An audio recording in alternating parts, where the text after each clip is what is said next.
merci d'être parmi nous encore une fois. J'espère que vous avez profité de votre déjeuner et que le déjeuner était bon.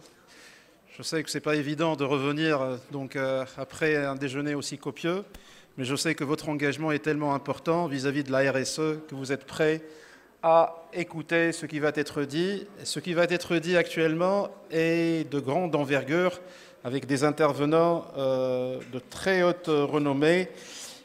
Personnellement, c'est l'un des panels que je considère les plus importants en termes de thématiques, mais en termes également de présence. Et vous avez des présences énormes aujourd'hui parmi nous.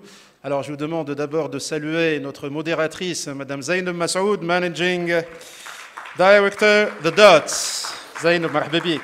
Merci d'être parmi nous. Sibyl El Darneoui, le directeur général de la société Monétique Tunisie. Alors, Monétique Tunisie, c'est la société qui fait les cartes, toutes les cartes que vous avez, poste, banque, tout ça, donc c'est l'SMT. Alors, un autre grand nom, et je suis fier aujourd'hui de l'avoir parmi nous, il ne sort pas beaucoup dans les événements, et nous avons pu l'avoir, c'est Mousser Gerbi, le directeur général de Vermeg. Marhaba, si Mousser. Merci d'être parmi nous. Madame Hazar Chebi, Marketing and Customer Experience Director, Sodexo Tunisie. Bienvenue parmi nous. Marhaba Hazar.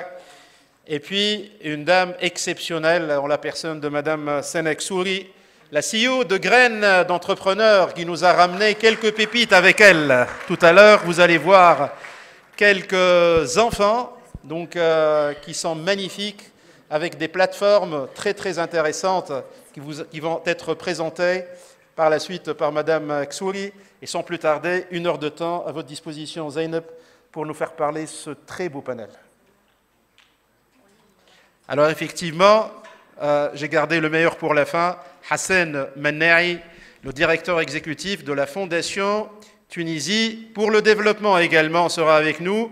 Hassan est à l'étranger, mais il sera en visioconférence. Est-ce qu'il est parmi nous?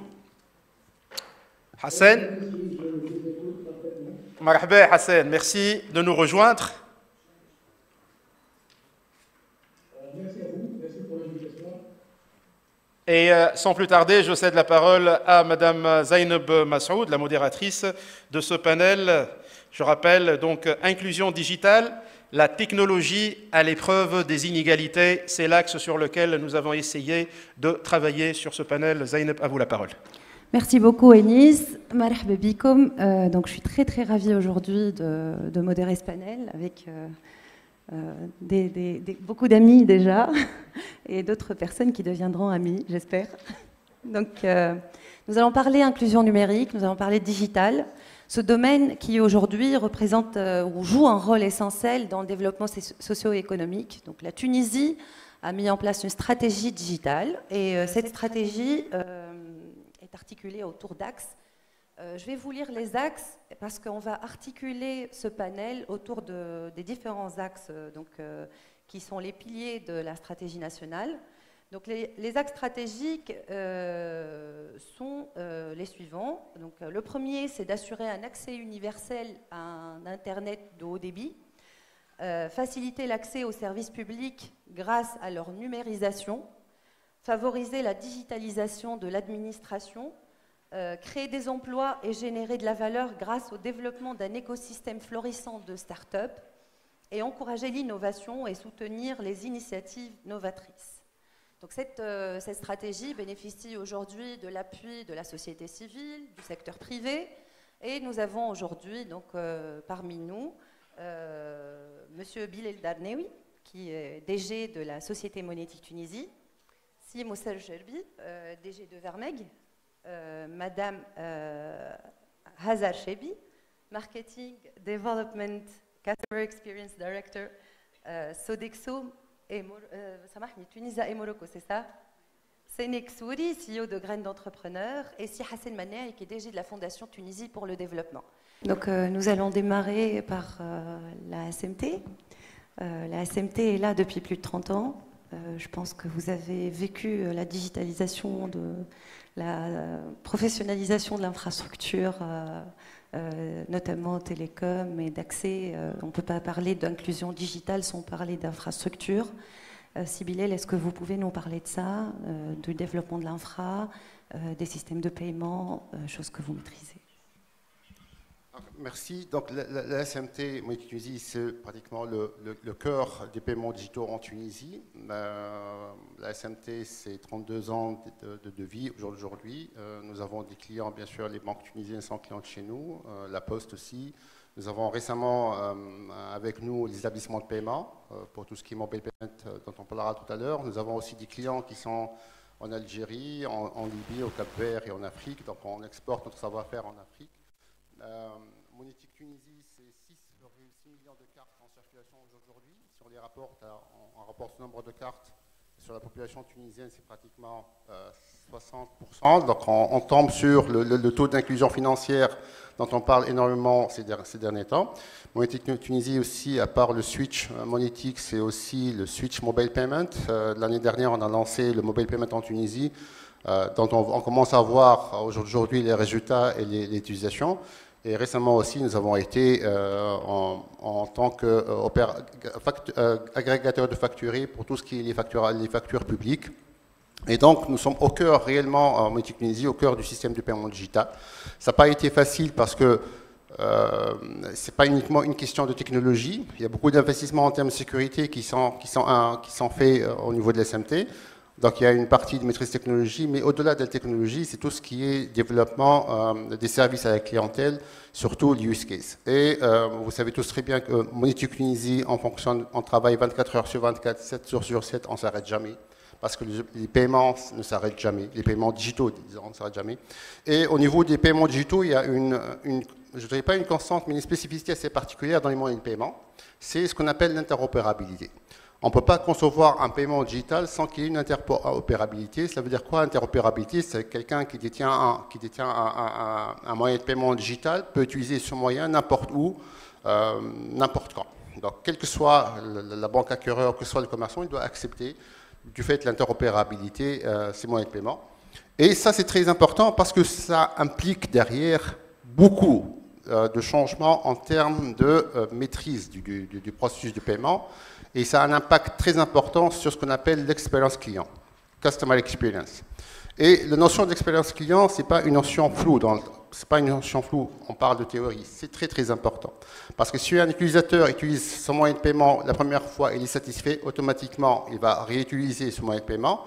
Il va entraîner derrière lui d'autres utilisateurs. S'il a une nouvelle expérience, automatiquement, ça dépeint négativement. Et vous savez tous très bien qu'au niveau de Monétique Tunisie, au niveau du système de paiement digital, comme j'ai dit tout à l'heure, on fonctionne 24 heures sur 24, 7 jours sur 7. Il n'y a pas de risque zéro en termes d'interruption. Quand bien même il y a une partie infime de probabilité que le système, il y a des problèmes au niveau du système. Donc c'est tout l'écosystème qui s'arrête et on ne peut pas se le permettre. Donc le paiement digital, c'est bien, mais il y a beaucoup de sous-bassements derrière en termes de technologie, en maîtrise technologie, maîtrise des processus, l'amélioration de tout ce qui est expérience client. C'est des notions qui sont très très importantes parce que généralement en termes d'organisation on parle de la notion de PPT, People Process Technology. On a l'impression que la technologie prime dans tout ça, mais c'est pas ça. C'est les process aussi et le plus important c'est le people, c'est les personnes, les femmes et les hommes qui vont faire tourner cette machine-là. Ça c'est très important. Donc nous sommes, si on peut faire le lien avec la RSE, nous sommes en plein RSE en termes de gouvernance, en termes de responsabilité, etc. Donc Monétique Tunisie, c'est tout ça. Ça semble, disons, facile, mais si vous avez n'importe quel, un jour ou l'autre, vous avez un problème avec votre carte, c'est Monétique Tunisie. C'est vous. C'est nous. Quand bien même affichez son numéro, s'il vous plaît. D'accord, je vais afficher mes coordonnées. Quand bien même nous n'avons pas de relation directe avec le client final. Nous avons des relations avec les banques, avec les établissements de paiement. Donc, et on commence à sentir le poids, je dirais non seulement de la responsabilité, mais le poids en termes de responsabilité sociétale de la Monétique Tunisie, parce qu'elle est au cœur du système. Monétique Tunisie, c'est un bien public, quand bien même c'est une société anonyme, plus ou moins privée, mais c'est un bien public parce qu'on considère que ce que nous sommes en train de faire aujourd'hui, c'est rien par rapport à ce qui nous attend. Et nous avons tendance à nous comparer par rapport à l'Afrique, d'accord ? pourquoi en Afrique ça a réussi? Si on prend l'exemple mobile payment, alors qu'en Tunisie ça n'a pas encore décollé. Premier constat, c'est que le modèle économique en Tunisie, ce n'est pas le même modèle économique en Afrique. En Afrique, il n'y a pas de banque, donc les opérateurs telco ont pris le relais des banques pour développer des wallets, tout ce qui est paiement électronique. En Tunisie, il y a des banques. Et deuxièmement, culturellement parlant, nous n'avons pas le même marché. Donc, toute cette problématique se pose aujourd'hui en termes de maîtrise de la technologie, en termes de gouvernance, c'est très très important, en termes de pérennité d'entreprise, en termes d'accompagnement du personnel que nous avons. Il faut les motiver, il faut les développer. Donc toute cette problématique-là qui est en jeu aujourd'hui. On parle de combien d'utilisateurs qui passent sur vos systèmes? Bon an, mal an, l'année dernière, nous étions à 120 millions de transactions. Les projections pour la fin 2023, nous serons à 140 millions de transactions. 140 millions de transactions, dans l'absolu, ça veut dire quoi?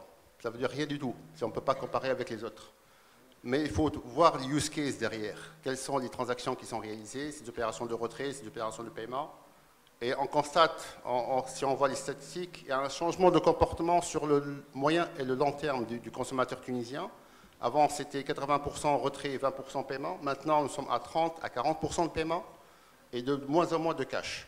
Cela veut dire quoi? Cela veut dire que le client tunisien, et on va revenir après sur l'expérience client parce que nous avons eu à attaquer des populations qui n'étaient pas bancarisées, financièrement n'étaient pas incluses. Donc, il y a un changement de comportement. D'accord. Et il ne faut pas se tromper, il y a, je dirais, une acceptabilité de ces produits de paiement digitaux par la population tunisienne. Merci beaucoup, Sybille. Je pense que si Hassan a dû nous quitter parce qu'il prend l'avion, juste pour vérifier si Hassan, vous êtes encore là ou pas, je pense qu'il est parti.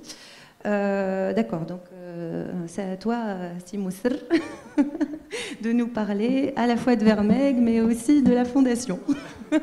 Je pense que tu connais mieux que moi la Fondation, donc tu pourras en parler, Zainab. Peut-être que je parle un peu du programme RSE de Vermeg. Oui. Rapidement. Donc, on a lancé un programme, une initiative autour du RSE il y a probablement 5-6 ans, piloté par notre, elle n'aime pas que je dise ça, mais bon, je vais le faire quand même, notre directrice Chief Happiness Officer, Mariam Sanheji, qui est ici présente. Elle est là, elle est juste là. Ah ouais, voilà, elle est là.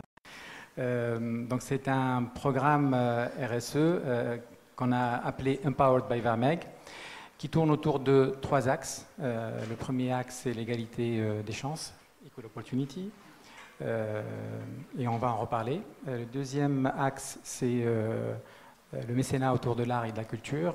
Et le troisième axe, c'est le carbone neutral ou le evergreen. Sur le premier axe qui est lié à l'égalité des chances, nous travaillons les traitements, et donc là je parle sous le contrôle de Hassan qui n'est plus avec nous. On travaille étroitement avec Elif pour accompagner et donner une deuxième chance à des jeunes pour une formation complémentaire avec un accompagnement et un encadrement d'experts de Vermeg pour une formation complémentaire pour justement donner la possibilité à ces jeunes d'intégrer le monde professionnel et entre autres Vermeg. Donc nous, chez Vermeg, on recrute pas mal, bon an, mal an, quelques personnes de chez Elif, mais on n'est pas les seuls. Il y a pas mal d'entreprises qui reprennent des jeunes de chez Elif. Et donc nous accompagnons Elif avec, comme j'ai dit, donc une formation complémentaire, la mise à disposition d'outils informatiques et bien sûr derrière un job si possible. Par ailleurs, sur la partie égalité des chances, donc on a vraiment une charte, et Mariam est intransigeante là-dessus, sur l'inclusion, l'égalité des chances. Et donc on est vraiment intransigeant sur donner la possibilité à chaque personne d'avoir un travail. Et donc nous travaillons aujourd'hui sur un projet, j'en parlerai après avec TACT, pour l'inclusion des personnes à mobilité réduite. Et c'est un projet qui me tient personnellement à cœur et j'espère qu'on va pouvoir le lancer rapidement et dans les prochaines semaines. Mais j'en parlerai par la suite. Sur pour rester sur l'aspect égalité des chances, on a lancé avec la pandémie, la problématique de la pandémie et le besoin de télétravail, on a lancé le projet Work from Home. C'était un projet sur lequel on a commencé à travailler avant le Covid, hein, donc depuis 2019-2020, 2019 plutôt, parce qu'on a ressenti quand même un besoin de ce qu'on appelle le work-life balance, donc l'équilibre entre le travail et la vie personnelle, mais au-delà de la vie personnelle aussi, donc les besoins spécifiques. Il y a des personnes qui ne peuvent pas aller travailler tous les jours pour des raisons personnelles, familiales ou autres, problématiques de mobilité, problématiques de déplacement, etc. Donc on a pensé à ce projet de work-life balance et honnêtement, avec la pandémie, ce projet on l'a accéléré, on l'a mis en place rapidement. Donc l'idée, c'est accompagner les collaborateurs avec un programme, entre guillemets, digital, donc donner l'accès Internet à domicile, donner des outils informatiques accessibles depuis en dehors du travail, en fait, depuis chez eux ou ailleurs. Et puis, nous avons développé pas mal de plateformes digitales, entre autres, par exemple, le Flex Office, c'est une plateforme digitale qui permet aux collaborateurs de booker ou de réserver des desks ou des salles de réunion au besoin quand ils passent au travail, par le boulot. Donc ça, c'est vraiment le premier axe, égalité des chances. Le deuxième axe, c'est le mécénat, donc art et culture. Et bon, pour ceux qui connaissent Vermeg, c'est vraiment dans l'ADN de l'entreprise. Je pense que quand vous venez visiter Vermeg, vous allez trouver plein d'artistes qui exposent chez nous, parce que c'est notre volonté, c'est donner une vitrine aux artistes, surtout ceux qui ne sont pas connus, pour qu'ils puissent exposer et puis être connus. Donc on a initié pas mal de projets. Peut-être le premier projet qu'on a lancé en 2018, c'est l'Art Fair. Donc l'idée, c'est on a voulu donner une chance à nos collaborateurs qui ont cette graine d'artiste pour justement s'exprimer. Donc on a lancé l'Art Fair Vermeg, où les jeunes artistes vermégiens et vermégiennes ont eu cette possibilité de jouer et de chanter à Carthage pendant toute une journée. Et c'était formidable. Et je pense que c'est une initiative qu'on va reprendre et reproduire parce que pas mal de collaborateurs, suite à cette Art Fair, c'était un déclic et ça leur a permis bien sûr, de continuer à travailler chez Vermeg, mais aussi de lancer un projet autour de la musique et du chant. Sinon, par ailleurs, on travaille aussi pas mal avec des associations et entreprises pour développer justement l'art et la culture. Peut-être un exemple, et puis après j'arrête. Et là, tu vas prendre beaucoup trop de temps. Là, oui. Désolé. Donc, vraiment un exemple qui me tient à cœur aussi également, c'est Archivart. Nous accompagnons Archivart parce que je trouve que l'initiative est exceptionnelle. C'est vraiment une plateforme digitale qui donne la possibilité aux jeunes artistes de s'exposer et d'accéder à des marchés qui ne sont pas accessibles au quotidien. Archivart, c'est une start-up labellisée, c'est une galerie virtuelle. Oui, ceux qui exactement. Et donc c'est un projet qui a été accéléré également avec Covid. Il y a pas mal d'artistes qui n'avaient pas la possibilité d'exposer pendant la pandémie, donc c'était un peu compliqué. Et je pense qu'avec Archivart, c'était quand même une vitrine des artistes. Et nous soutenons Archivart avec un accompagnement, bien sûr, de sponsoring, mais aussi on achète pas mal via Archivart et on encourage des collaborateurs aussi à acheter via Archivart avec aussi une petite subvention pour les employés de Vermeg. Merci beaucoup, Moser. Vous avez parlé de Elif, de reconversion professionnelle. Donc, juste parce que Hassan n'est pas là, donc je vais rapidement présenter ce que fait au moins la Fondation sur Elif. Et la Fondation Tunisie pour le développement a mis en place un programme, des centres technologiques dans 10 régions intérieures, les 10 régions les plus touchées par le chômage en Tunisie. Je pense qu'ils en ont installé 4 aujourd'hui sur les 10 prévus. Absolument.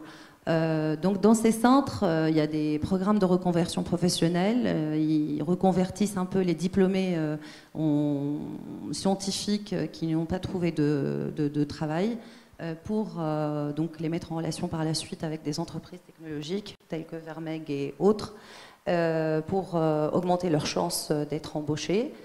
Puis aussi, ils ont monté des incubateurs dans les régions qui travaillent un peu avec les jeunes de la région pour s'accompagner dans des projets d'entrepreneuriat technologique ou autres. Et puis, n'oublions pas que comme c'est des centres technologiques qui sont à la pointe, très modernes, à la pointe de la tech, il y a aussi des studios podcast, des studios d'enregistrement pour les jeunes artistes. Il y a aussi des salles événementielles pour les jeunes de la région. Donc, c'est vraiment des projets, c'est un très très beau projet en région qu'il faut saluer. Et toi, tu as bossé avec Elif, mais tu as un très très beau projet en région. Est-ce que tu pourrais nous parler un peu des programmes de graines d'entrepreneurs, notamment dans les régions? Oui, donc Graines existe depuis 5 ans et on a passé 3 ans à travailler sur le Grand Tunis. Mais en arrière-plan, l'équipe dans les coulisses, elle cherche toujours à aller dans les régions. Et l'année dernière, on a eu notre toute première expérience. C'était à Slienne. نجم نقول اللي ما كانش تصير l'expérience هذيك sans l'aide de la fondation, sans l'aide de Vermeg, sans l'aide de Topnet, sans l'aide de نسميهم ما يصيرش d'esprit على خاطر c'est de la pub ou pas? Comme ils sont là, je sais pas. Qu'est-ce que je peux dire après que le commissaire général du forum est validé? Donc, on a impacté 24 enfants. C'était une expérience pilote, 24 enfants. 10 enfants, ils ont suivi notre formation en entrepreneuriat et 14 ont suivi une formation en robotique. Et on est parti toutes les semaines, tous les vendredis, pendant 1 an, au centre Elif pour qu'on rencontre ces enfants et leur inculquer des valeurs, comment la développer, comment créer des projets sociaux, etc. Et ils ont appris beaucoup de choses. Donc, et cette expérience-là, elle nous a permis après de devenir enfants pour aller impacter 220 enfants entre Béja et le Kef. Ce projet il est en cours. Là, on est en phase. On a sélectionné des formateurs. Ils sont en train de se former en ce moment, pas loin d'ici, sur notre programme et sur notre pédagogie. Et on a aussi recruté les enfants. On a fait le tour des lycées, des collèges, Filkef ou Fibeja. On a choisi des enfants qui vont suivre le programme interne. On va démarrer le mois de juillet. عندهم occupation يتعلموا ويعملوا جو في les centres Elif زاده. Donc voilà, on leur apprend مش que l'entrepreneuriat, on leur apprend la technologie aussi. C'est important, c'est ça, c'est leur vie, c'est leur quotidien, la technologie, c'est l'avenir aussi. On a des programmes en robotique.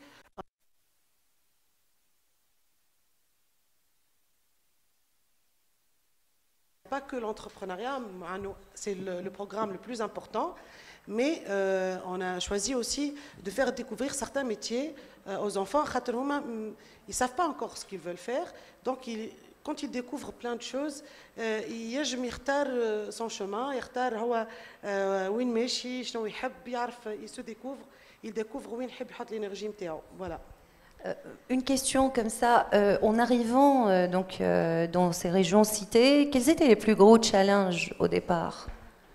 Alors, le challenge, c'est de convaincre, déjà de bien expliquer le programme. Aux parents, je suppose. Aux parents, احنا خدمنا مع المندوبية الجهوية للتعليم معناها باش يعطيونا accès باش ندخلوا les écoles, les collèges et les lycées. Donc déjà pour les convaincre هما باش يفهموا اللي احنا on travaille pour l'intérêt des enfants, ça a pris un peu de temps. Et après, il y a les parents, il faut les convaincre. Il n'y a pas que تسويع زايدة ou l'étude هو اللي باش ينفع.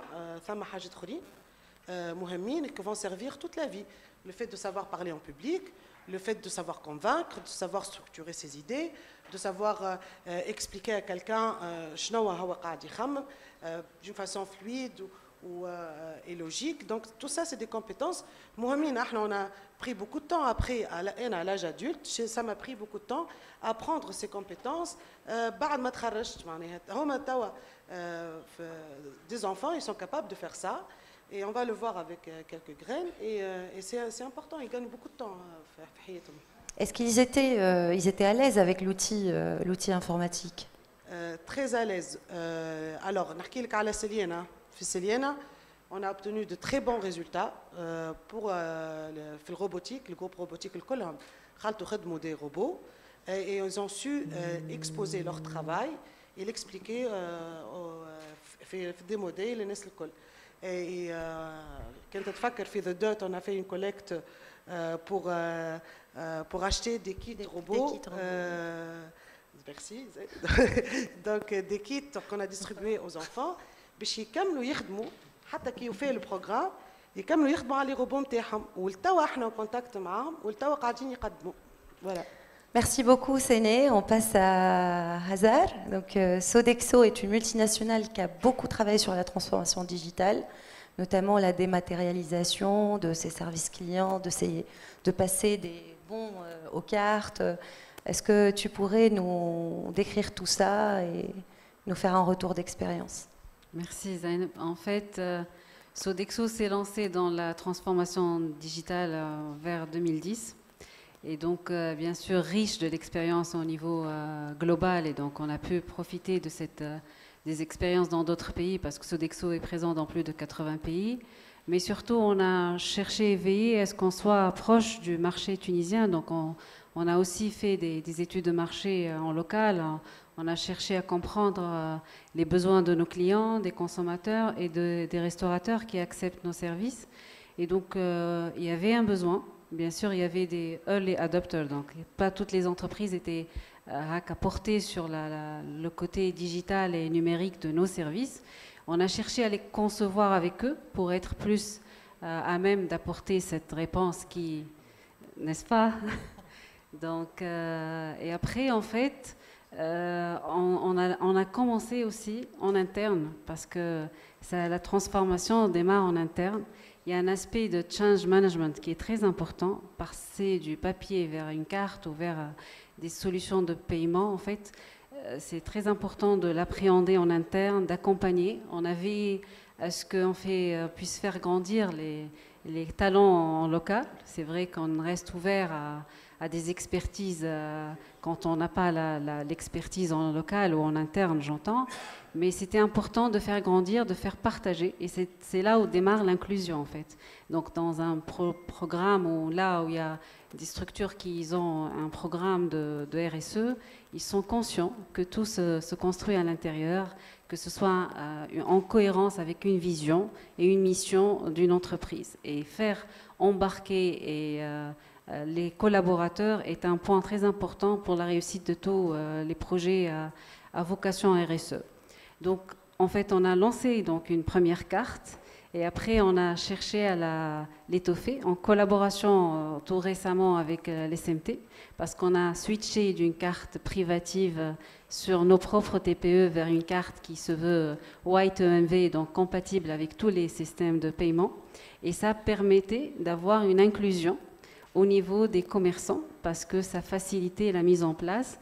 Et ça donnait aussi une inclusion sociale, parce que nos services sont des services, des avantages en nature, et dans l'entreprise qui les adopte, elle s'inscrit dans une logique d'équité sociale, et donc il faut qu'on donne le choix aux salariés en fonction de son profil et de sa catégorie socio-professionnelle. Donc un avantage social, il faut que tout le monde puisse en bénéficier et on ne se retrouve pas dans la restauration de budget élevé. Et donc il fallait que dès le début, on a pensé à intégrer dans notre réseau d'acceptation la restauration de midi. Malheureusement, les banques ne sont pas très présentes et donc Sodexo a décidé de s'investir et d'installer ses propres TPE. Et là, prochainement, on lance le paiement mobile parce qu'on va pouvoir fournir une application aux commerçants qui lui aussi, sans qu'il y ait ce frein ou cette fracture numérique, il faut qu'il y ait un TPE pour qu'il puisse accepter nos services. Donc grâce à un smartphone accessible, en fait, il pourrait accepter nos services. Et donc c'est une chaîne en fait qui démarre de l'inclusion sociale des salariés de nos clients vers une inclusion digitale et financière des commerçants, parce qu'on ne se contente pas de quelques chaînes de restauration, mais c'est vraiment, on s'inscrit dans une logique où toute la restauration est censée pouvoir s'intégrer dans le système privatif de la carte Sodexo. Un impact au niveau de l'offre aussi, parce que le client est content d'avoir moins de logistique à gérer, les commandes d'une manière récurrente et mensuelle, de les stocker et les redistribuer. Et on a vu cet impact au moment de la Covid, où tout le monde était conscient que cette transformation était là parce qu'on ne pouvait pas avoir le contact avec les salariés. Donc avoir une carte allait permettre de continuer à financer les frais de repas des salariés. Au niveau donc du restaurateur aussi, il n'a plus à compter ses chèques, il n'a plus à venir se faire rembourser et donc il va se faire payer directement parce que l'information est dans notre système. Le consommateur final, il est ravi parce que c'est une solution moderne et qui permet effectivement d'avoir le même avantage avec une solution qui se veut moderne. Et voilà. Et ça donne le choix aussi aux utilisateurs. On n'est pas obligé d'aller que dans les restaurants qui acceptent les tickets. Tout à fait. Je pense qu'il y a plus de choix, il y a plus d'accessibilité. Plus, en fait, on est en train de faire de sorte que le réseau du chèque, de la carte, soit égal au chèque. Ça nécessite du temps. On est très investi dans ce sens pour le faire. Et après, le dernier cadeau dont je dois mentionner, c'est le cadeau pour l'environnement. Parce que la carte, effectivement, va éviter toute l'impression des papiers Absolument. D'une manière... Je suppose que vous avez énormément de papiers, quoi. On en a. On essaie d'accélérer la migration, de fait que nos clients partent vers la carte. Mais effectivement, on ne peut pas brusquer. Il faut qu'on arrive à apporter une solution qui répond aux besoins pour pouvoir prétendre à les faire partir vers la carte, en fait.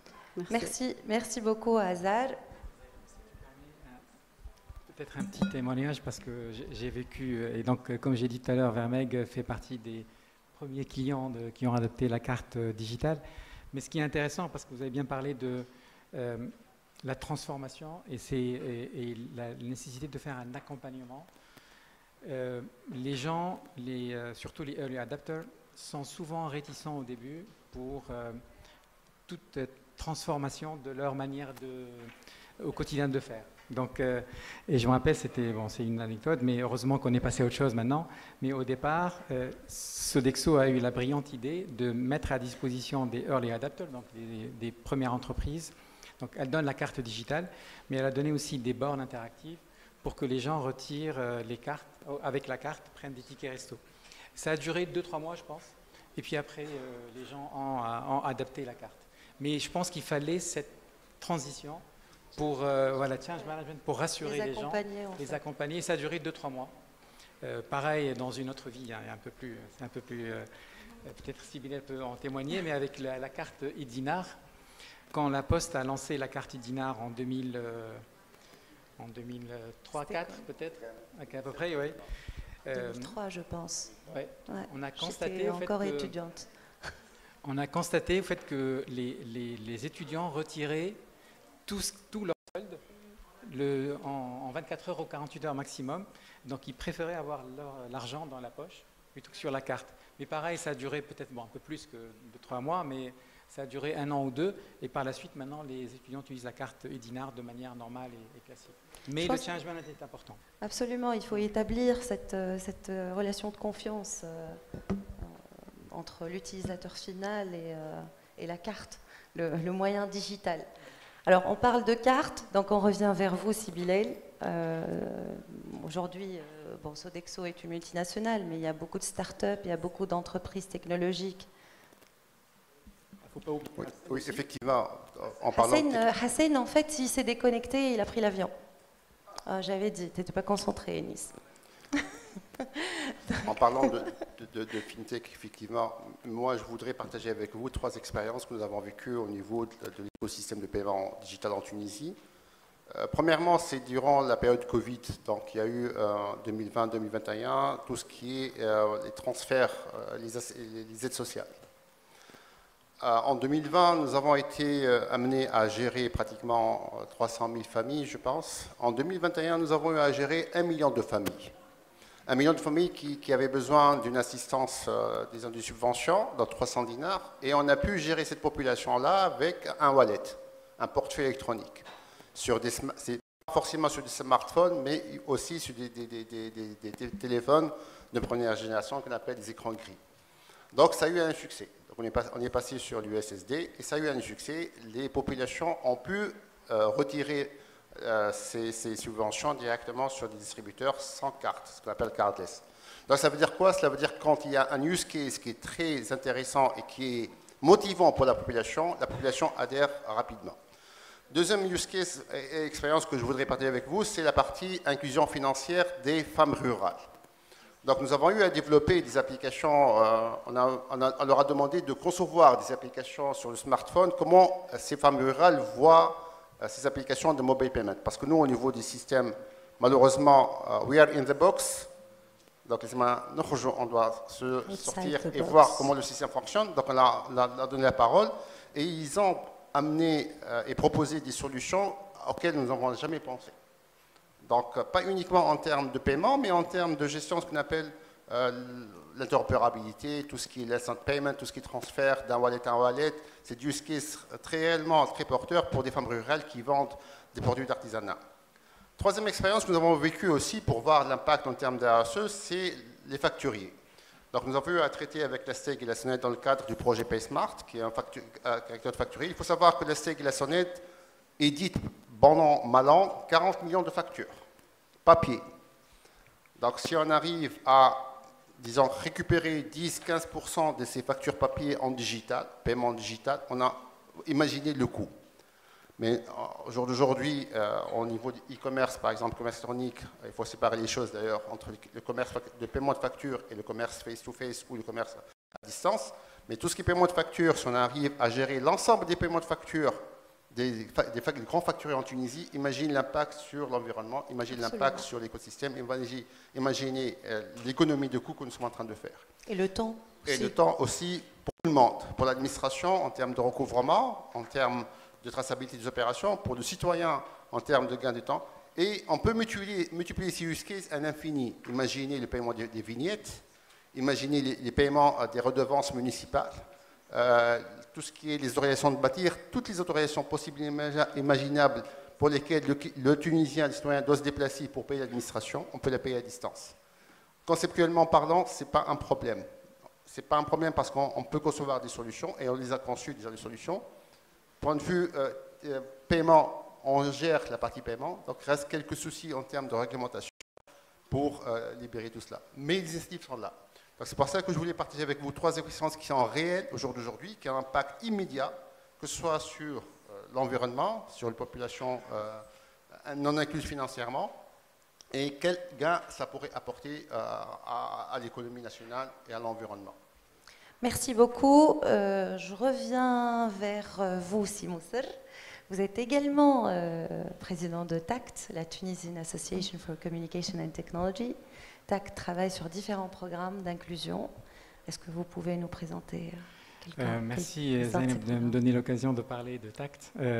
Donc TACT, c'est une association qui regroupe plus de 20 entreprises, 22 exactement, dans le monde de l'IT, et qui a comme vocation première de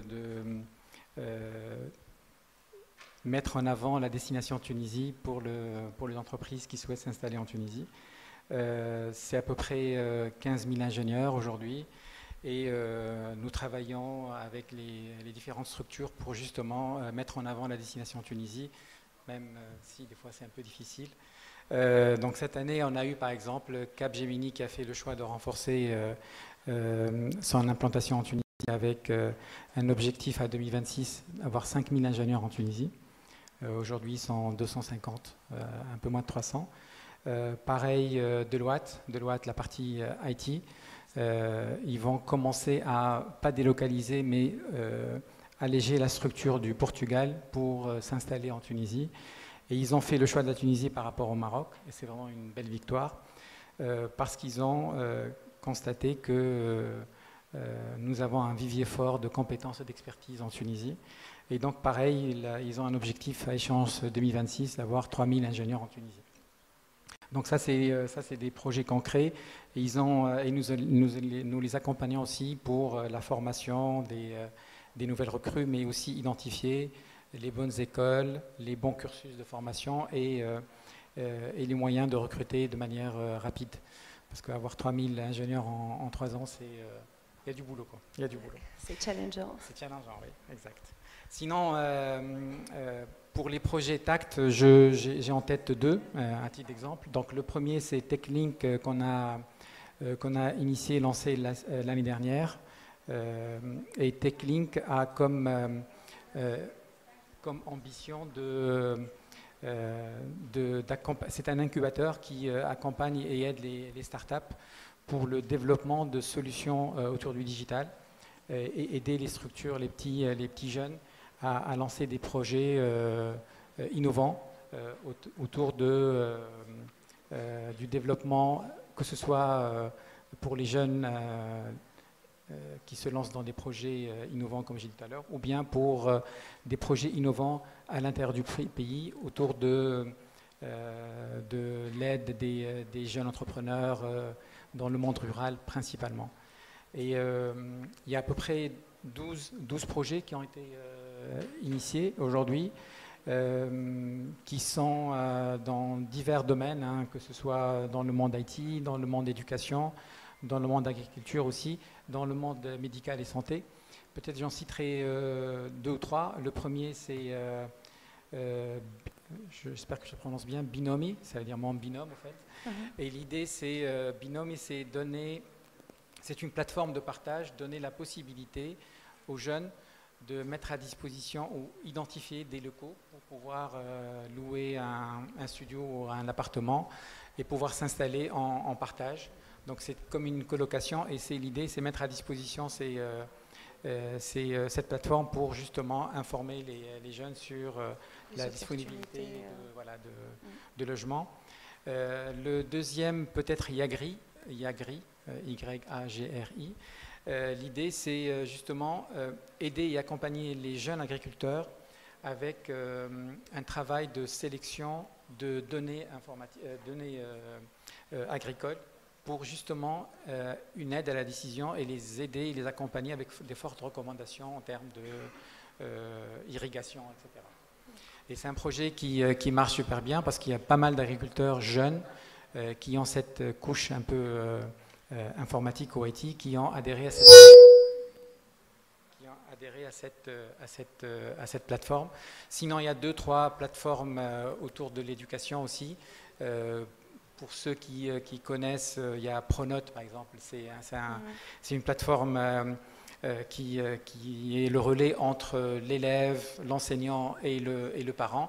Donc il y a 2 projets en Tunisie donc dans le cadre du projet TechLink qui ont été lancés par des startups tunisiennes pour mettre à disposition des parents, des éducateurs et des élèves des plateformes d'échange et de partage pour pouvoir justement rapprocher les enseignants des parents et aussi des élèves. Vous voyez, c'est des projets qui sont inclusifs oui, exactement, par nature. Et c'est ça, en fait, c'est pour ça que j'ai parlé de ces 3 projets à titre d'exemple. L'autre projet qui me tient réellement à cœur, qu'on va lancer dans 3-4 semaines, avant fin juin, TACT Inclusion. On n'a pas encore choisi le nom, mais l'idée c'est... J'aime bien l'idée de dire, en fait, on donne une deuxième chance, ou on donne une chance à des personnes qui sont en difficulté en termes d'accessibilité au travail, donc problème de mobilité, qui ont une mobilité réduite, problème de vision, etc., de vue. J'aime pas trop le terme handicap. Nous avons, par exemple, au sein de Vermeg, nous avons pas mal de collaborateurs qui ont cette problématique physique et Et ils insistent sur une chose. Quand moi, j'ai fait l'entretien d'une personne qui a démarré avec nous il y a 4 ans et qui est hyper épanouie, il me dit surtout pas de discrimination positive. Tout ce que je demande, c'est une chance. Et c'est ça l'idée, au fait. L'idée, c'est donner une chance, une deuxième chance ou une chance à ces personnes pour accéder au monde du travail. Et c'est tout ce qu'ils demandent. Ils ne demandent surtout pas qu'on les discrimine ou qu'on les montre du doigt pour dire, ben, tiens, parce que tu as un manque ou tu as une difficulté, ben, on va te privilégier. Ils ne demandent surtout pas ça, Absolument. mais ils demandent justement qu'on leur donne la possibilité d'accéder au monde du travail. Et donc avec TACT, nous avons aujourd'hui, sur les 22 entreprises, nous avons une douzaine d'entreprises qui ont adhéré à ce programme. Et l'idée, donc on va lancer un job fair, qu'on va peut-être appeler job fair inclusion, fin juin, 21 juin, merci Mariam, avec l'aide de l'ANITI et du ministère des Affaires sociales. Donc on va le faire à Carthage. Bon, il y aura après de la communication autour de ça, mais l'idée c'est qu'on va donner la possibilité aux personnes qui sont à l'intérieur du pays, parce qu'on va les ramener à Tunis, pour pouvoir justement être en contact avec les entreprises. Donc il y a la problématique de transport aussi, auquel il faut penser, ouais.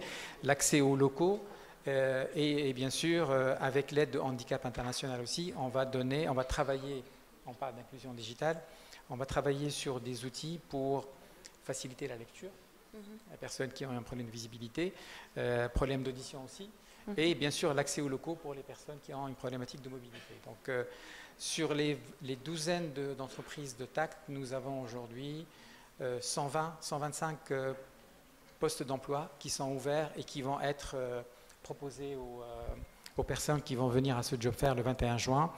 Et c'est vraiment une fierté pour nous tous, parce que quand on parle à ces personnes-là, elles sont courageuses déjà, parce que ce n'est pas évident de trouver du travail.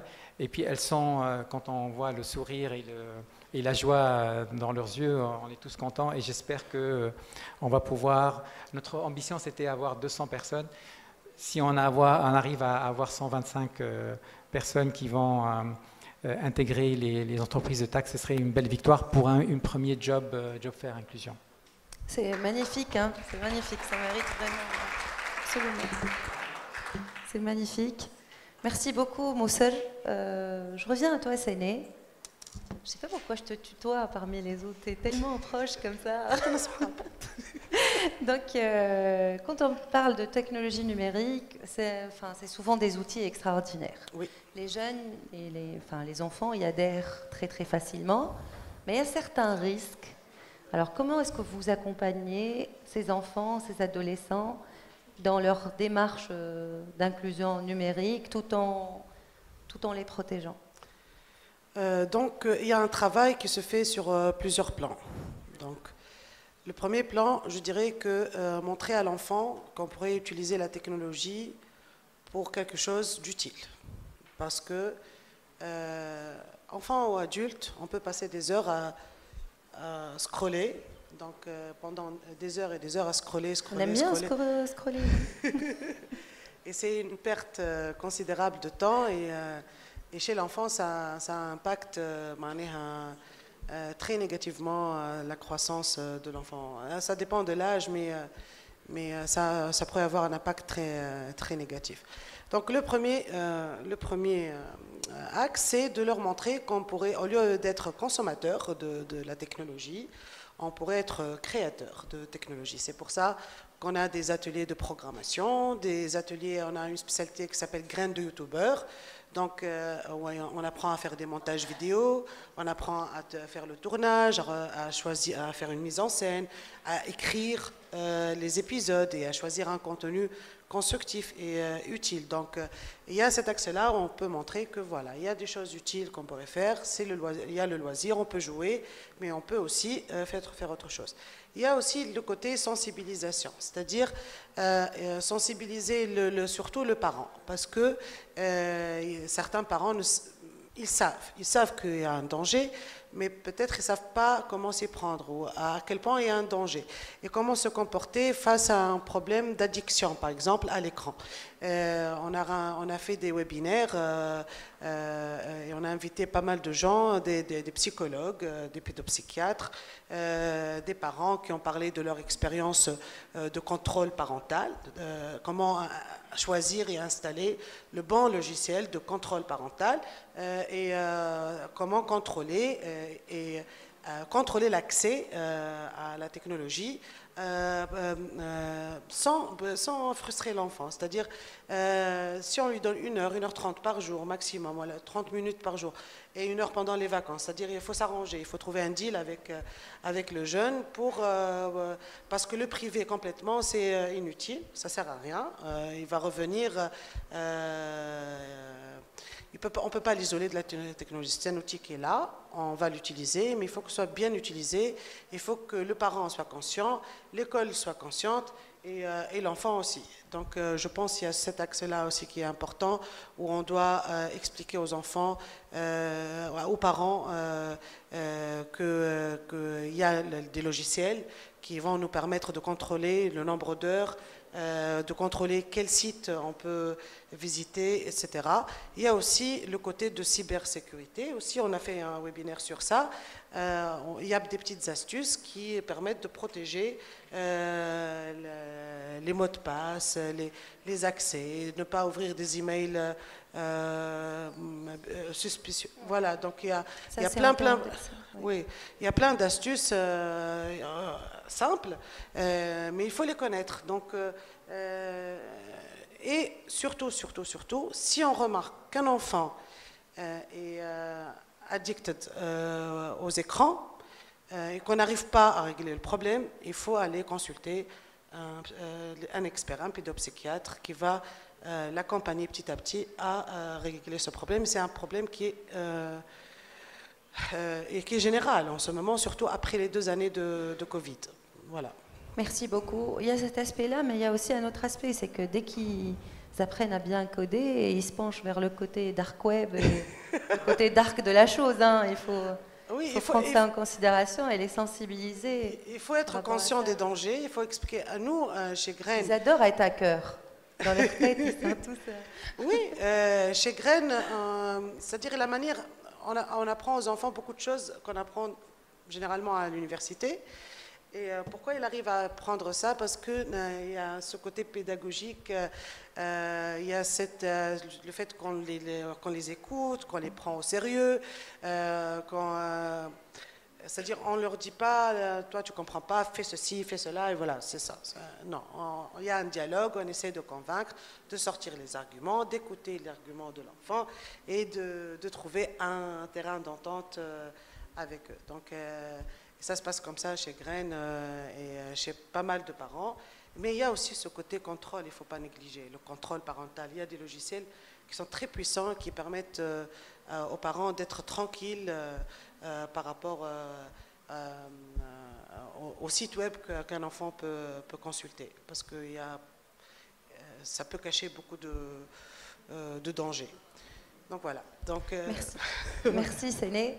Je voudrais profiter un peu, prendre de ces dernières minutes pour que tu aies la chance de présenter les 2 graines, oui. Qu'on leur donne la chance de présenter leur projet plutôt. Oui. Donc je voudrais... Et pour ça, je voudrais que vous donniez votre avis, mais des propositions d'action concrètes ou bien un appel. Comment est-ce que les personnes qui sont dans cette salle ou ceux qui nous regardent probablement ou vont regarder ce panel, quels conseils pourrons-nous leur donner éventuellement? Quel appel est-ce qu'on pourrait les appeler pour une action concrète éventuellement? Sibylle. Oh, ça c'est un grand débat, je pense. Autre le fait de vous appeler quand la carte ne passe pas. Non.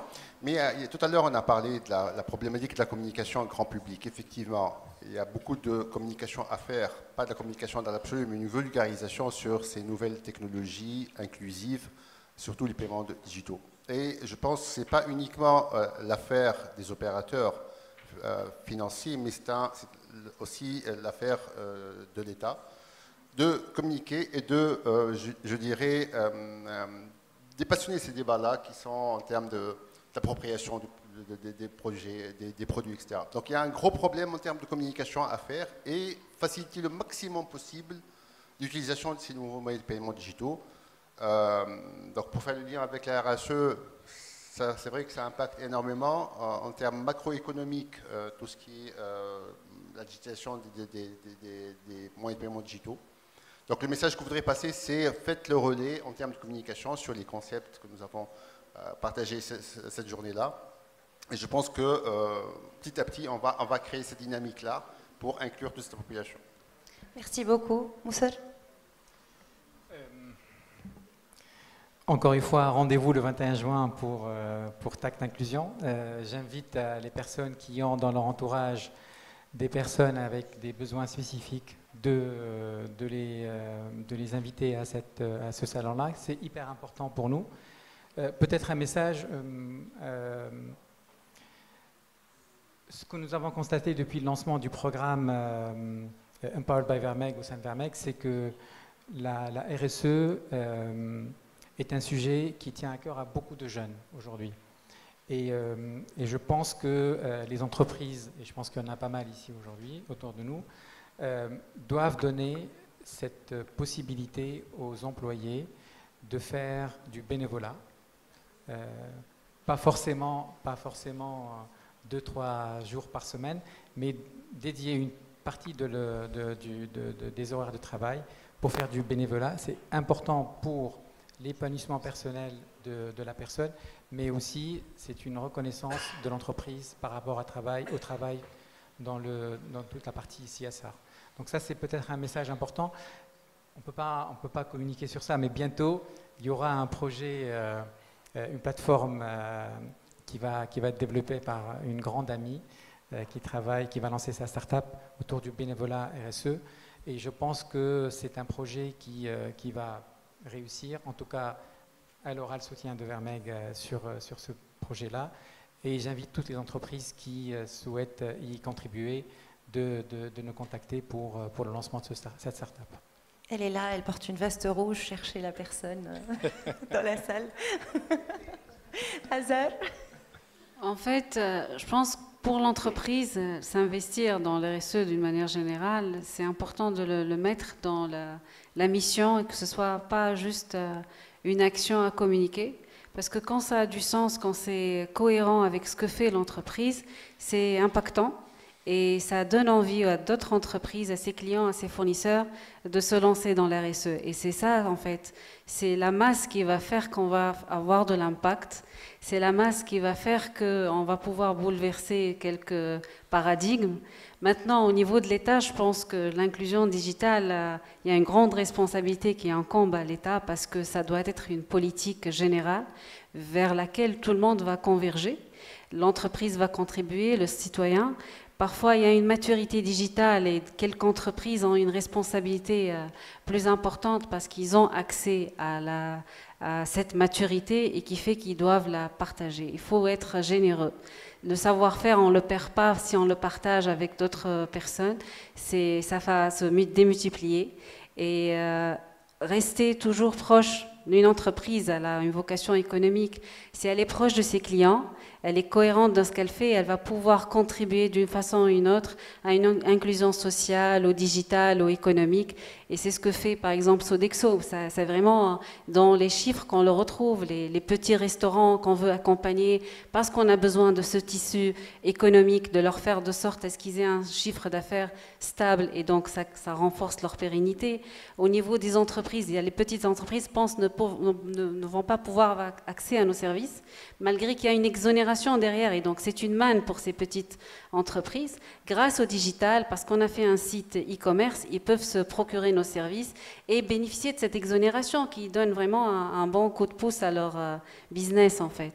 Et pour tout le monde en fait, il faut chercher à trouver un sens, à motiver les salariés, parce que le bénévolat est très important. Les salariés, quand ils vont se lancer dans ce genre de projet et contribuer, nous on a l'expérience Enactus, on envoie des talents pour accompagner des jeunes étudiants parce qu'ils sont dans le race, partager le marketing digital, partager le paiement numérique, tout ça fait qu'on voit l'impact, même pas à court terme, mais après, l'effet des multiplicateurs en fait. Merci. Merci beaucoup. Sané, tu clôtures et tu invites Donc avant d'inviter les deux graines, je veux dire à toutes les personnes présentes ici, si vous êtes une entreprise responsable RSE et vous voulez investir votre budget dans un projet durable, impactant, qui va être, que ce soit pour les enfants... Je sens la commerciale ici. Hein. Ah oui, oui. Que ce soit pour vos enfants, vos enfants, les enfants de vos salariés ou les enfants qui n'ont pas les moyens de bénéficier de nos programmes. Grain d'entrepreneur, c'est le bon endroit pour investir votre budget. On va inviter les deux graines. Ah voilà, on l'applaudit, oui. Parce que le temps nous devance et nous avons un dernier panel aujourd'hui. On va inviter, donc, si vous permettez, les deux graines. Les deux, Medion ou Taj, là. De gros applaudissements, s'il vous plaît. On leur laisse la place, comme ça ils sont à l'aise de toutes les façons. Moi, je les ai vus à Djerba durant la francophonie. Et Machallah Aliyam, donc bienvenue parmi nous. Merci d'être là. C'est pas les mêmes? Ah, d'accord. Voilà. Bonjour.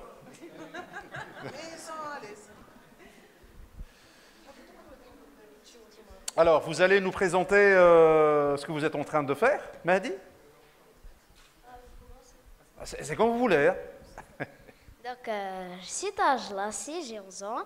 Et le but de mon projet est, en sachant que la société devient technologique de fur et à mesure, et que la base de la technologie est aussi le coding,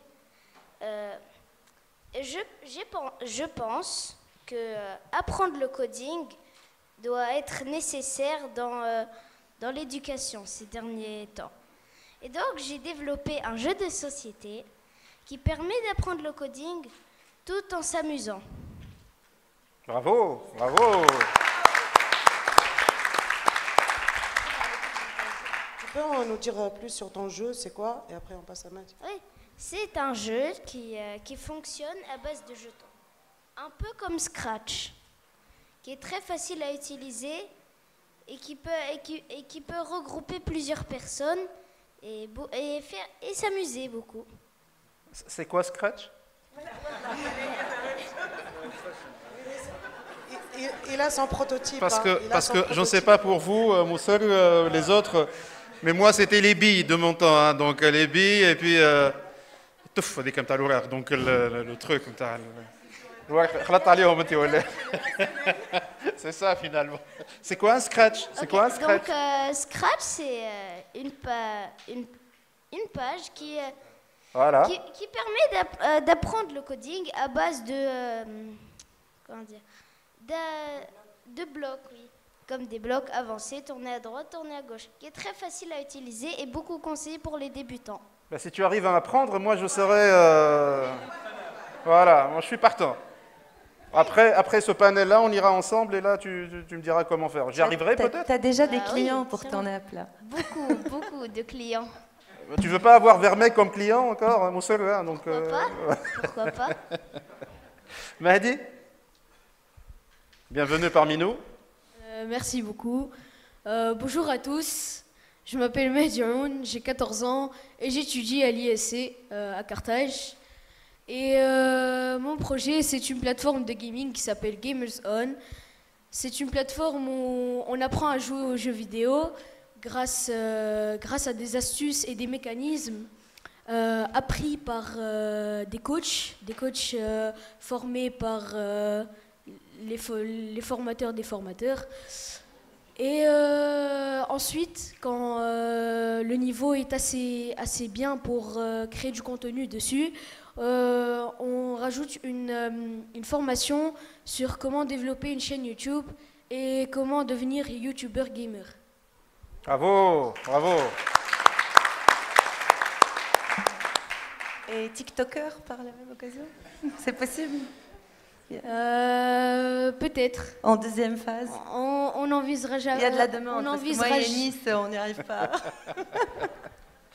Bravo, bravo pour tout ce que vous êtes en train de faire. Bravo, Séné. Vous nous avez honorés aujourd'hui d'être parmi nous et merci pour le travail que vous êtes en train de faire. C'est vraiment magnifique. Moi, j'ai assisté une première fois à Djerba lors du sommet et j'ai vu 2 ou 3 enfants développer une application fiscale. C'était devant une application fiscale. Croyez-moi, c'était fiscal. Vous vous rappelez de ça, Sana? Donc, il y avait la chef du gouvernement, il y avait 3 ou 4 ministres. Et là, voilà, donc on a demandé à la chef du gouvernement d'inviter Madame Nemsey. Et voilà, prenez-le avec vous. Et là, la ministre des Finances pour essayer d'adopter cette... C'est une application fiscale qu'ils ont développée pour taxer ceux qui sont en train de polluer, tout simplement. C'est un enfant de 10 ans, je pense.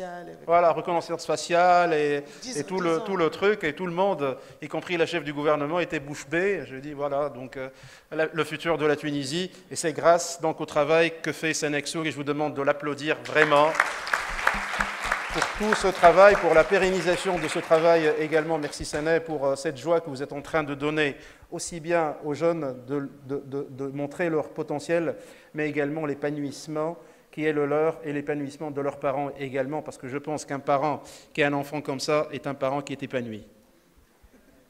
C'est ça? Absolument. Voilà.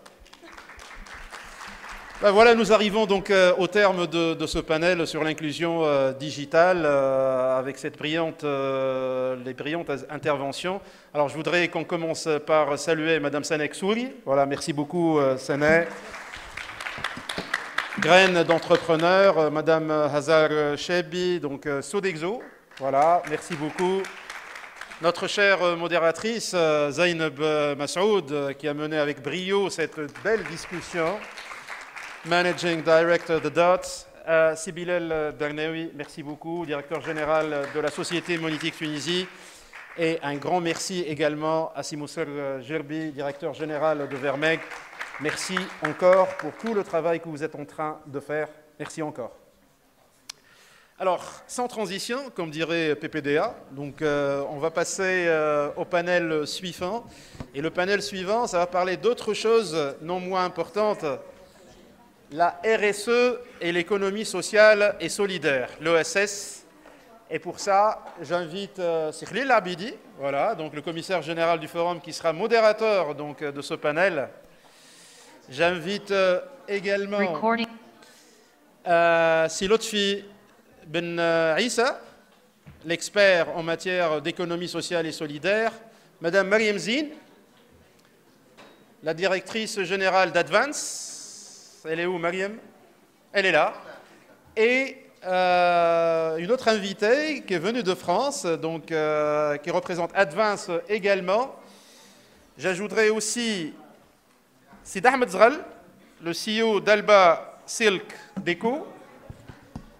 Et je vous invite à applaudir tout ce beau monde, s'il vous plaît, pour ce dernier panel qui s'intitule « Repenser l'entreprise, l'économie sociale et solidaire à l'aune de la responsabilité sociale de l'entreprise ». Sikhlil Abidi, à vous la parole en moins d'1 heure.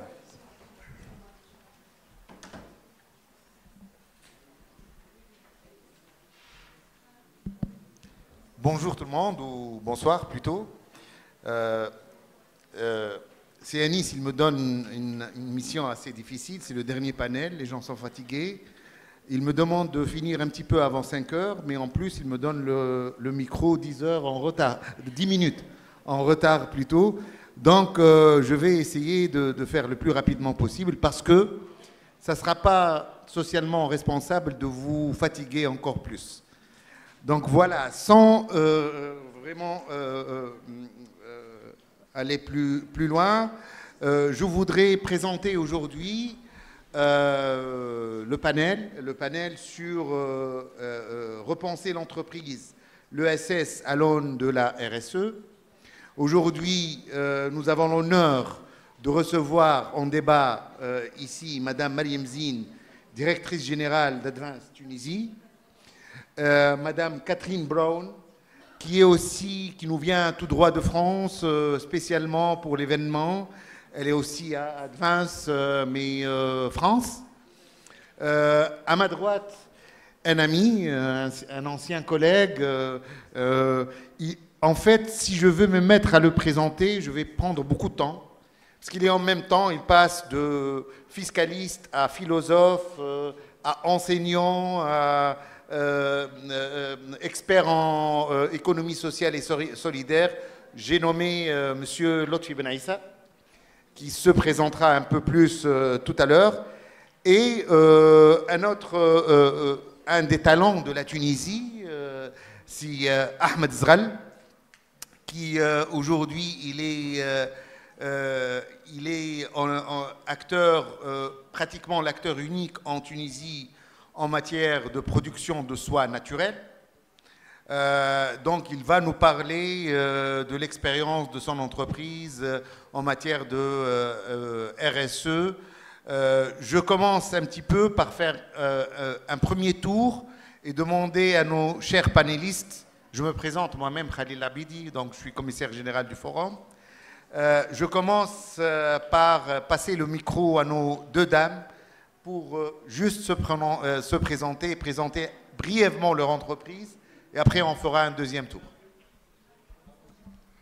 Merci Khalil. Bonsoir à tous. Très ravie d'être parmi vous aujourd'hui. Donc, c'est Mariam Zine, je suis directrice générale d'Advance Tunisie. Advance Tunisie, en 2 mots, c'est une institution de microfinance qui est là depuis, qui a démarré ses activités en 2015. Bonjour tout le monde. Merci beaucoup pour cet après-midi. Donc moi, c'est Catherine Brown. Donc je travaille au niveau du groupe Advance. Donc Advance sert plus de 1 million de clients dans le monde, dans les clients en Tunisie. Et je travaille sur le côté impact de nos opérations, donc comment assurer que notre impact reste en ligne avec notre mission de base pour aider les entrepreneurs à se développer. Donc Ahmed Zral, je vous remercie, je suis très ravi d'être parmi vous aujourd'hui. Donc je suis entrepreneur en agribusiness et fondateur aussi de la société Alba Silk. Comme vous venez de présenter, M. Khalil, donc c'est la première société de production de soie naturelle en Tunisie et aussi en Afrique du Nord. Et on va essayer de parler de notre vision des choses pour faire de la stratégie sociale et environnementale vraiment un levier de développement économique pour le pays.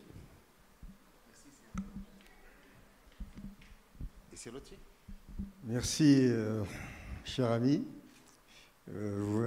Vous avez évoqué en me concernant un certain nombre de casquettes. Moi, je me contenterai de celle de l'économie sociale et solidaire cet après-midi pour dire que je suis l'ancien coordinateur scientifique du projet de loi concernant l'économie sociale et solidaire qui a été initié par l'UGTT.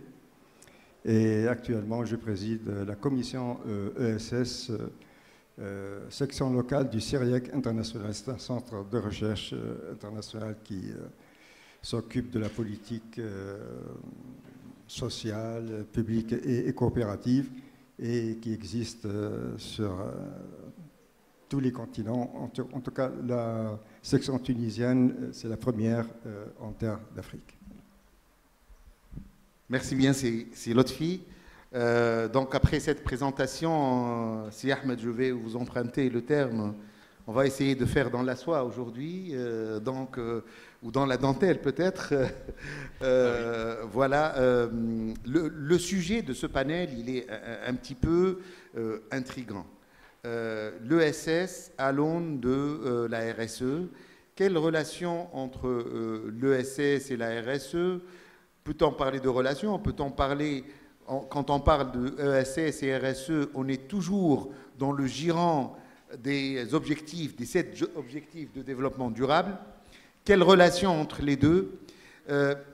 Aujourd'hui, on va commencer un petit peu par discuter un petit peu de ça, si on peut trouver des ponts, des liens entre l'économie sociale et solidaire et l'RSE.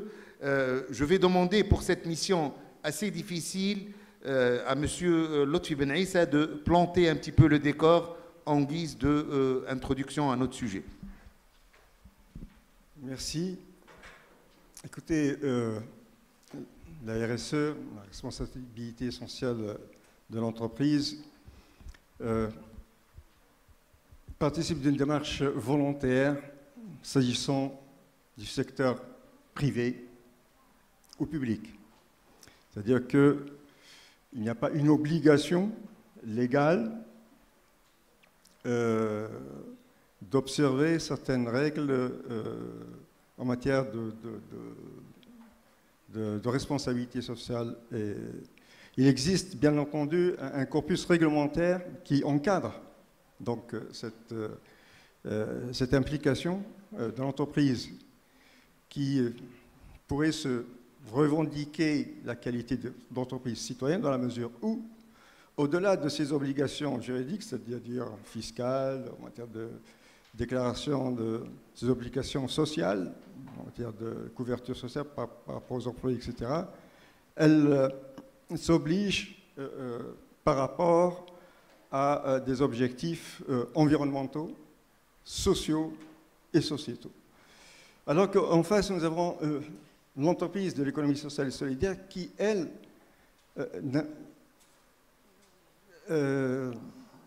considère la RSE comme faisant partie comme étant inscrite dans son ADN, pratiquement.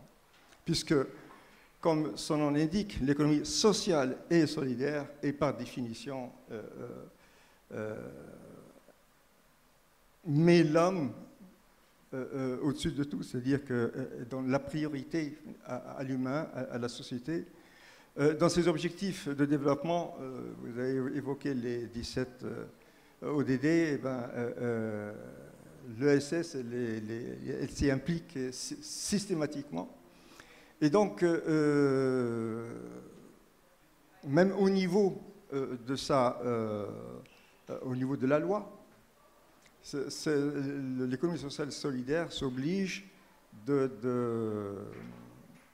consacrer, concernant la répartition des excédents qu'elle réalise, ce qu'on appelle bénéfices, et ben, de réserver un pourcentage qui est fixé par la loi et qui est destiné donc à des activités relevant de la RSE. En Tunisie, nous avons une loi qui encadre la RSE, la loi 2018-35 du mois de juin 2018, et qui oblige, là, à l'international, il n'y a pas véritablement d'obligation, mais concernant la loi tunisienne, elle oblige les entreprises à réserver des dotations donc, destinées à des activités donc, relevant de la RSE, et même au niveau institutionnel, nous avons un comité de pilotage régional qui est censé superviser les projets portés par les entreprises. Nous avons un observatoire donc, qui va réaliser annuellement un rapport général sur la RSE, etc. Même des incitations, des prix qui encouragent les entreprises à innover et à s'appliquer à ce niveau-là. Une plateforme électronique dédiée à la RSE. Donc, au niveau institutionnel, en Tunisie, nous avons depuis 2018 quand même un dispositif assez respectable. Merci, c'est Lotfi. Ce premier pont étant établi entre les deux concepts, une des conclusions qu'on peut tirer, c'est que dans une économie sociale et solidaire, les entreprises sont forcément des entreprises socialement responsables. Ça ne peut pas être autrement. Et pour prouver ça et pour discuter un petit peu de ça, je vais un petit peu au monde de la finance et je passe le micro donc, à la directrice générale, Madame Mariam, directrice générale de la société Advance Tunisie, qui est dans la microfinance, pour nous donner un petit peu son avis sur la question. Merci Khalil. Donc, on parle aujourd'hui d'un sujet qui me tient à cœur personnellement, mais surtout qui fait partie intégrante de la stratégie et de la mission d'Advance Tunisie. Peut-être j'explique ce que c'est que la microfinance pour ceux qui ne connaissent pas. Donc la microfinance, c'est un ensemble de produits financiers et non financiers destinés à une population mal servie par les circuits de financement classiques ou peut-être exclus. J'expliquerai peut-être pourquoi cette population est exclue. Un mot aussi sur Advance Tunisie. Donc Advance Tunisie est une institution de microfinance. On fait partie du groupe Advance. C'est un groupe présent dans 9 pays en Afrique et en Asie. On accorde des crédits de 1000 à 40 000 dinars. C'est le plafond de la loi, donc on ne peut pas donner des crédits plus que 40 000 dinars, on ne peut pas collecter les dépôts, on ne peut pas donner des chéquiers ou des cartes, etc. Aujourd'hui, notre rôle se limite à accorder des crédits allant jusqu'à 40 000 dinars. Quelques chiffres peut-être sur Advance Tunisie. Donc, on est aujourd'hui plus de 480 collaborateurs. On a 19 agences qui sont implantées un petit peu partout sur le territoire tunisien, de Bizerte à Médine, Gafsa, Jandouba, donc on est un peu partout sur les côtes, etc. On a un encours de crédit de 182 millions de dinars. Je donne ces quelques chiffres un petit peu pour expliquer quelle est la taille de la société. Donc on a aujourd'hui 24 500 clients. Par rapport au secteur, donc aujourd'hui c'est un secteur important, donc il y a de la demande, il joue un rôle important, c'est à peu près 540 000 clients et 1,6 milliard de dinars de crédit en cours. Voilà donc pour Advance Tunisie et pour le secteur de la microfinance. Quel est le rôle qu'on joue dans l'inclusion financière? Donc premièrement, nous on finance uniquement des projets. Donc, on accompagne les clients à développer leurs projets. On ne donne pas de crédit à la consommation. Ça, c'est notre premier rôle qui est très important. On finance une population, comme je l'ai dit, exclue ou mal servie. Pourquoi? Quelles sont les barrières? Pourquoi cette population ne va pas chez les banques ou à une société de leasing et paye plus cher une société de microfinance? Donc, la première barrière, je dirais, c'est les garanties. Donc, cette population-là, souvent, n'a pas de garantie. Et donc, la question, comment font les sociétés de microfinance? Est-ce qu'on ne prend pas de garantie? Ce n'est pas tout à fait ça. On exige en fait des garanties peut-être plus souples. On demande à un garant, un proche de la famille, de se porter garant. Si le client dispose du véhicule, on prend un gage de véhicule.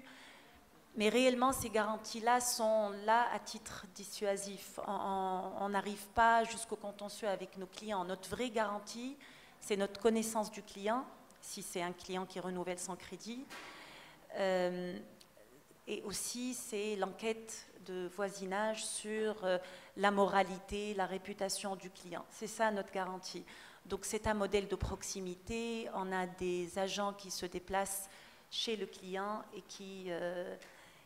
qui prennent toutes les données et qui s'assurent que c'est un bon client. C'est ça notre garantie.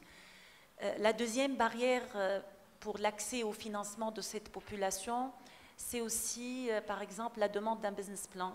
Chez les banques ou d'autres institutions financières, on leur demande un business plan. C'est des clients souvent qui ne font pas la différence entre leur trésorerie personnelle et donc leurs dépenses personnelles et la trésorerie de leur business. Donc, ce qu'on fait, c'est que nos chargés, grâce aux questions qu'ils leur posent, on essaye de reconstituer un bilan financier pour dégager la capacité de remboursement de ces clients. Donc, on les aide à être prudents, à ne pas surendetter, à prendre un crédit sur une courte durée afin que les intérêts ne soient pas importants et qu'ils puissent rembourser. Donc ça fait partie de notre modèle et c'est notre rôle de le faire. Il y a aussi peut-être une barrière de la proximité. Souvent, nos clients sont dans des délégations un petit peu éloignées et ils sont loin des agences bancaires, alors que nous, nos chargés se déplacent. Donc, ça facilite cette proximité, ce déplacement et travail de terrain facilite l'accès au financement. Il y a aussi, pour certains clients, un problème de langue. Souvent, soit ils ne savent pas lire et écrire, donc ils sont incapables de remplir des bordereaux, etc. Donc, nos chargés, vu la proximité, les aident s'ils doivent faire un versement chez la banque, etc. Donc, notre rôle dans l'inclusion financière, c'est de ramener cette population, l'aider à améliorer ses revenus, à développer les projets, à créer des emplois ou à maintenir les emplois existants. Donc ça, c'est notre rôle essentiellement dans ce qu'on fait, qui est le crédit.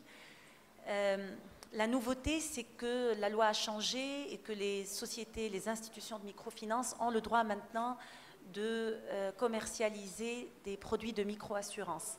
Comment ça va participer dans l'inclusion financière? Eh bien, je donne l'exemple de la microassurance épargne. On va aider nos clients via des produits adaptés et via ce lien de confiance entre le chargé clientèle et ce client à verser l'épargne chez l'IMF et qui n'a qu'un rôle d'intermédiaire, qui va finalement la reverser chez la compagnie d'assurance et qui va investir dans les banques trésors, dans les emprunts obligataires, dans les banques, etc. Donc on va aider ces gens qui ont une épargne. Selon nos enquêtes, souvent cette épargne est chez quelqu'un de confiance, la mère, la cousine, la sœur, ou bien le mari, ou carrément juste sous le matelas. Donc nous, grâce à la microassurance, c'est un projet en cours, mais je pense que toutes les IMF n'ont pas d'autre choix que de s'y mettre. On va vraiment participer activement à l'inclusion financière des clients. Je ne vais pas être longue, je donne un deuxième exemple qui est l'assurance agriculture. Aujourd'hui, une partie de nos clients est touchée par la sécheresse et ils sont dans la plupart pas assurés pour plusieurs raisons. Peut-être le coût, peut-être que les produits ne sont pas adaptés, ils ne les comprennent pas, ils n'ont pas confiance souvent. Donc grâce à ce lien de proximité qu'ils ont avec l'IMF, on pourrait facilement les protéger contre les aléas de la vie en général, mais notamment les aléas de la nature pour tout ce qui est agri. Je reviendrai vers vous tout à l'heure pour la deuxième partie. Si Ahmed, après je vais revenir à Catherine. Si Ahmed, vous êtes sur 3 secteurs à peu près. Effectivement. Vous me corrigerez. Vous êtes sur le secteur de l'agriculture. Oui. Vous êtes sur le secteur de l'artisanat et vous êtes sur le secteur de l'industrie ou de la transformation. Vous donnez du travail à des gens dans des environnements différents, vous aidez à créer des entreprises à travers votre activité. Vous êtes vraiment l'exemple type du pont entre l'économie sociale et solidaire et la RSE. Pouvez-vous nous expliquer un peu plus en détail comment ça se traduit dans la réalité? Et parlez-nous au début un petit peu de l'idée de votre entreprise qui est dans un produit des plus écologiques possibles. Effectivement, merci beaucoup pour la présentation. En fait, effectivement, c'est notre entreprise aujourd'hui, Alba, elle représente vraiment un cas de figure qui peut représenter un exemple d'entreprise sociale environnementale. Tout simplement, en fait, la stratégie qu'on a prise depuis la création, en fait, on a misé sur l'innovation et sur la création pour pouvoir mettre en valeur l'agriculture et l'artisanat. Donc juste pour expliquer à nos chers invités de quoi il s'agit, en fait là on parle de la soie. Donc pourquoi agriculture? Parce que la production de la soie naturelle, elle nécessite le passage par l'agriculture parce que c'est un élevage de vers à soie. Qui dit élevage de vers à soie, c'est-à-dire culture de mûrier. Donc voilà, pour obtenir une matière brute. Donc la matière brute qui est la soie en forme de cocon. Donc nous on a misé sur l'innovation pour pouvoir transformer de façon écologique et 100% naturel pour obtenir un matériau qu'on a appelé la dentelle de soie. Donc effectivement, c'est pour ça que vous avez mentionné dentelle.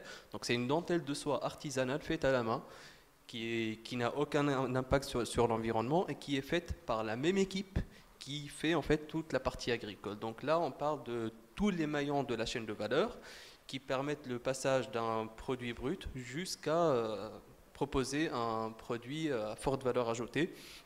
Et d'ailleurs, tout ce qui a été dit aujourd'hui pendant tous les panels, c'est qu'il y a une urgence vraiment même mondiale pour des produits qui sont, on va dire, qui sont neutres de point de vue émissions CO2, ou même positifs, si on peut le faire, et qui n'ont aucun impact sur l'environnement, et aussi qui nécessitent en fait l'intégration de la société, on va dire, de nos collaborateurs, qui sont en fait, là, on est installé dans la région nord-ouest du pays, qui est à Benimtil, donc c'est une région très défavorisée, Et grâce à tout ce travail des années de recherche et on va dire, de mise en place du projet, nous avons pu instaurer je dirais un noyau dur qui permet de développer toute la chaîne de valeur pour la soie naturelle.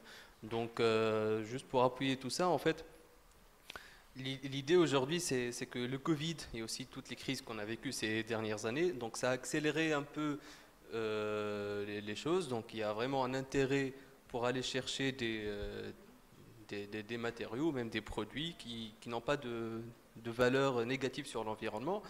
Et en fait, là, je parle de façon un peu macroéconomique, donc ça, c'est mon cas de figure. Donc, je dis que dans un contexte tunisien, pour l'économie de notre pays, c'est faisable vraiment de faire de cette, on va dire, c'est pas juste une action pour faire du marketing ou autre dans des entreprises, non, vraiment faire du social et de l'environnemental un levier pour développer des modèles économiques durables et surtout économiquement viable partout dans toutes les régions de la Tunisie. Moi j'ai commencé avec la soie, mais il y a aussi les filières de la laine, il y a filières de textiles à base de fibres végétales et tout ça qui pourraient être développées dans un contexte de développement social et environnemental. Voilà. C'est bon à savoir, Si Ahmed, je rappelle que Si Ahmed est ingénieur de formation. Il met tout son savoir au service de cette activité qui, on a dit, elle est entre trois secteurs assez importants, et c'est des secteurs plutôt sociaux. Donc aujourd'hui, avant de revenir à ces Lotfi, je vais demander à Catherine qui travaille sur la question de la RSE sur plusieurs pays. Vous êtes basé en France, mais essentiellement, vous êtes basé en Afrique, dans les pays africains. Et ce forum RSE, il a une ambition d'aller en Afrique. Donc, je vais profiter alors de vous poser la question. Vous êtes au Cambodge aussi, mais vous êtes surtout en Afrique. Un petit peu, c'est de nous donner une première idée sur la différence entre la question, comment on travaille ou on traite la question RSE en Tunisie et dans les autres pays africains dans lesquels vous êtes actifs. Je pense que Myriam l'a dit tout à l'heure, globalement, Advance, notre objectif, c'est vraiment de servir des projets, des entrepreneurs qui ont des projets. Donc, c'est des entreprises qui existent déjà et qui ont besoin d'un financement auquel, normalement, ils n'ont pas forcément accès auprès des banques ou des acteurs traditionnels. Donc, ça, c'est notre ADN, notre mission de base est sociale et sociétale. Mais ce qu'on essaye de faire, notre réflexion au niveau du groupe, c'est de dire cette mission, il faudrait qu'on assure qu'on le met en place et qu'on peut aussi évoluer par rapport à la mission et par rapport aux réalités des pays dans lesquels on travaille. Donc, ce qu'on a fait, c'est on a essayé d'établir 5 objectifs clairs sur notre impact. Qu'est-ce qu'on souhaite avoir comme impact dans tous nos pays d'opération, même s'il faut toujours prendre en compte le contexte de chaque pays dans lequel on travaille, parce que un entrepreneur en Tunisie n'est pas le même entrepreneur qu'on va trouver au Cameroun ou en Côte d'Ivoire. Donc les 5 objectifs qu'on met en place, l'idée c'est d'assurer que notre mission est vraiment atteinte dans ces pays et qu'on évolue si besoin pour atteindre notre mission. Donc le premier objectif, c'est très simple, c'est d'avoir un impact positif sur les revenus et l'épargne de nos clients. Donc comme Myriam a dit, en Tunisie, on est beaucoup sur le crédit, on va lancer aussi la microassurance, mais l'idée c'est à terme avoir un impact positif. Donc comment est-ce qu'on vérifie ça? On essaye avoir des façons de suivre notre impact, donc typiquement par exemple faire une étude d'impact pour assurer que nos produits ont eu l'effet escompté. Donc on va demander aux clients, est-ce que grâce à Advance, est-ce que vous sentez que vous avez pu développer votre revenu? Est-ce que vous avez pu avoir plus d'employés? Donc est-ce que cet objectif a été atteint? Deuxièmement, comme Myriam a dit aussi, on essaie d'atteindre les populations qui sont mal servies. Donc ça peut être des populations dans les zones rurales qui ont encore moins accès au crédit que les petits entrepreneurs urbains.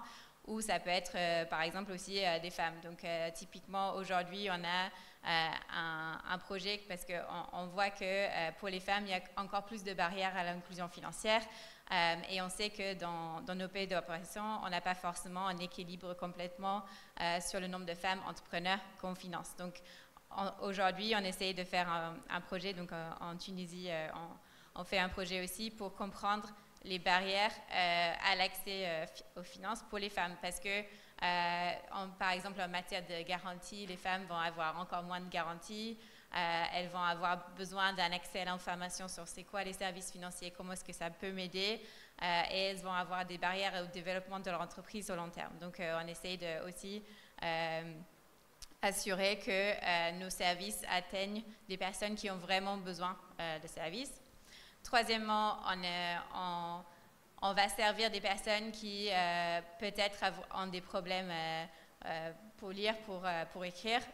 Donc il faut vraiment qu'on assure que nos services, qu'on leur permet d'avoir un choix éclairé par rapport aux informations qu'on va leur donner, une voix donc qu'ils peuvent s'ils ont une réclamation, qu'ils peuvent l'exprimer, et aussi qu'on les respecte dans la livraison des services. Donc c'est des choses très simples, mais on essaye d'assurer par nos formations, par les procédures, les politiques qu'on met en place, qu'on respecte et on donne un service de qualité à notre client. Quatrièmement, donc, tout se passe par l'interne.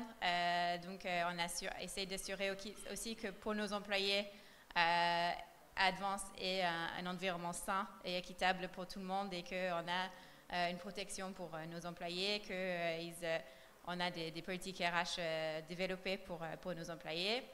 Et cinquièmement, on essaie aussi d'être responsable au global. Donc ça veut dire qu'on essaie de financer des activités qui n'ont pas un impact négatif sur l'environnement.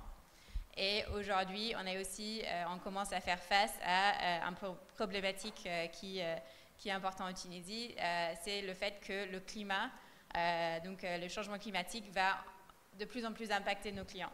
Donc on sert des personnes entrepreneurs qui peuvent être assez vulnérables avec des activités qui ne sont pas très stables, et du coup le changement climatique va les impacter encore plus, donc surtout dans l'agriculture, mais aussi même en zone urbaine. Donc on a un projet clé aujourd'hui pour comment est-ce qu'on peut aider ces clients à vraiment être résilients en cas de crise climatique, ou même se développer sur le long terme avec les aléas climatiques qui sont de plus en plus réguliers. Donc voilà, on essaye de travailler sur ces 5 piliers, et sur ces 5 piliers on a des objectifs clairs.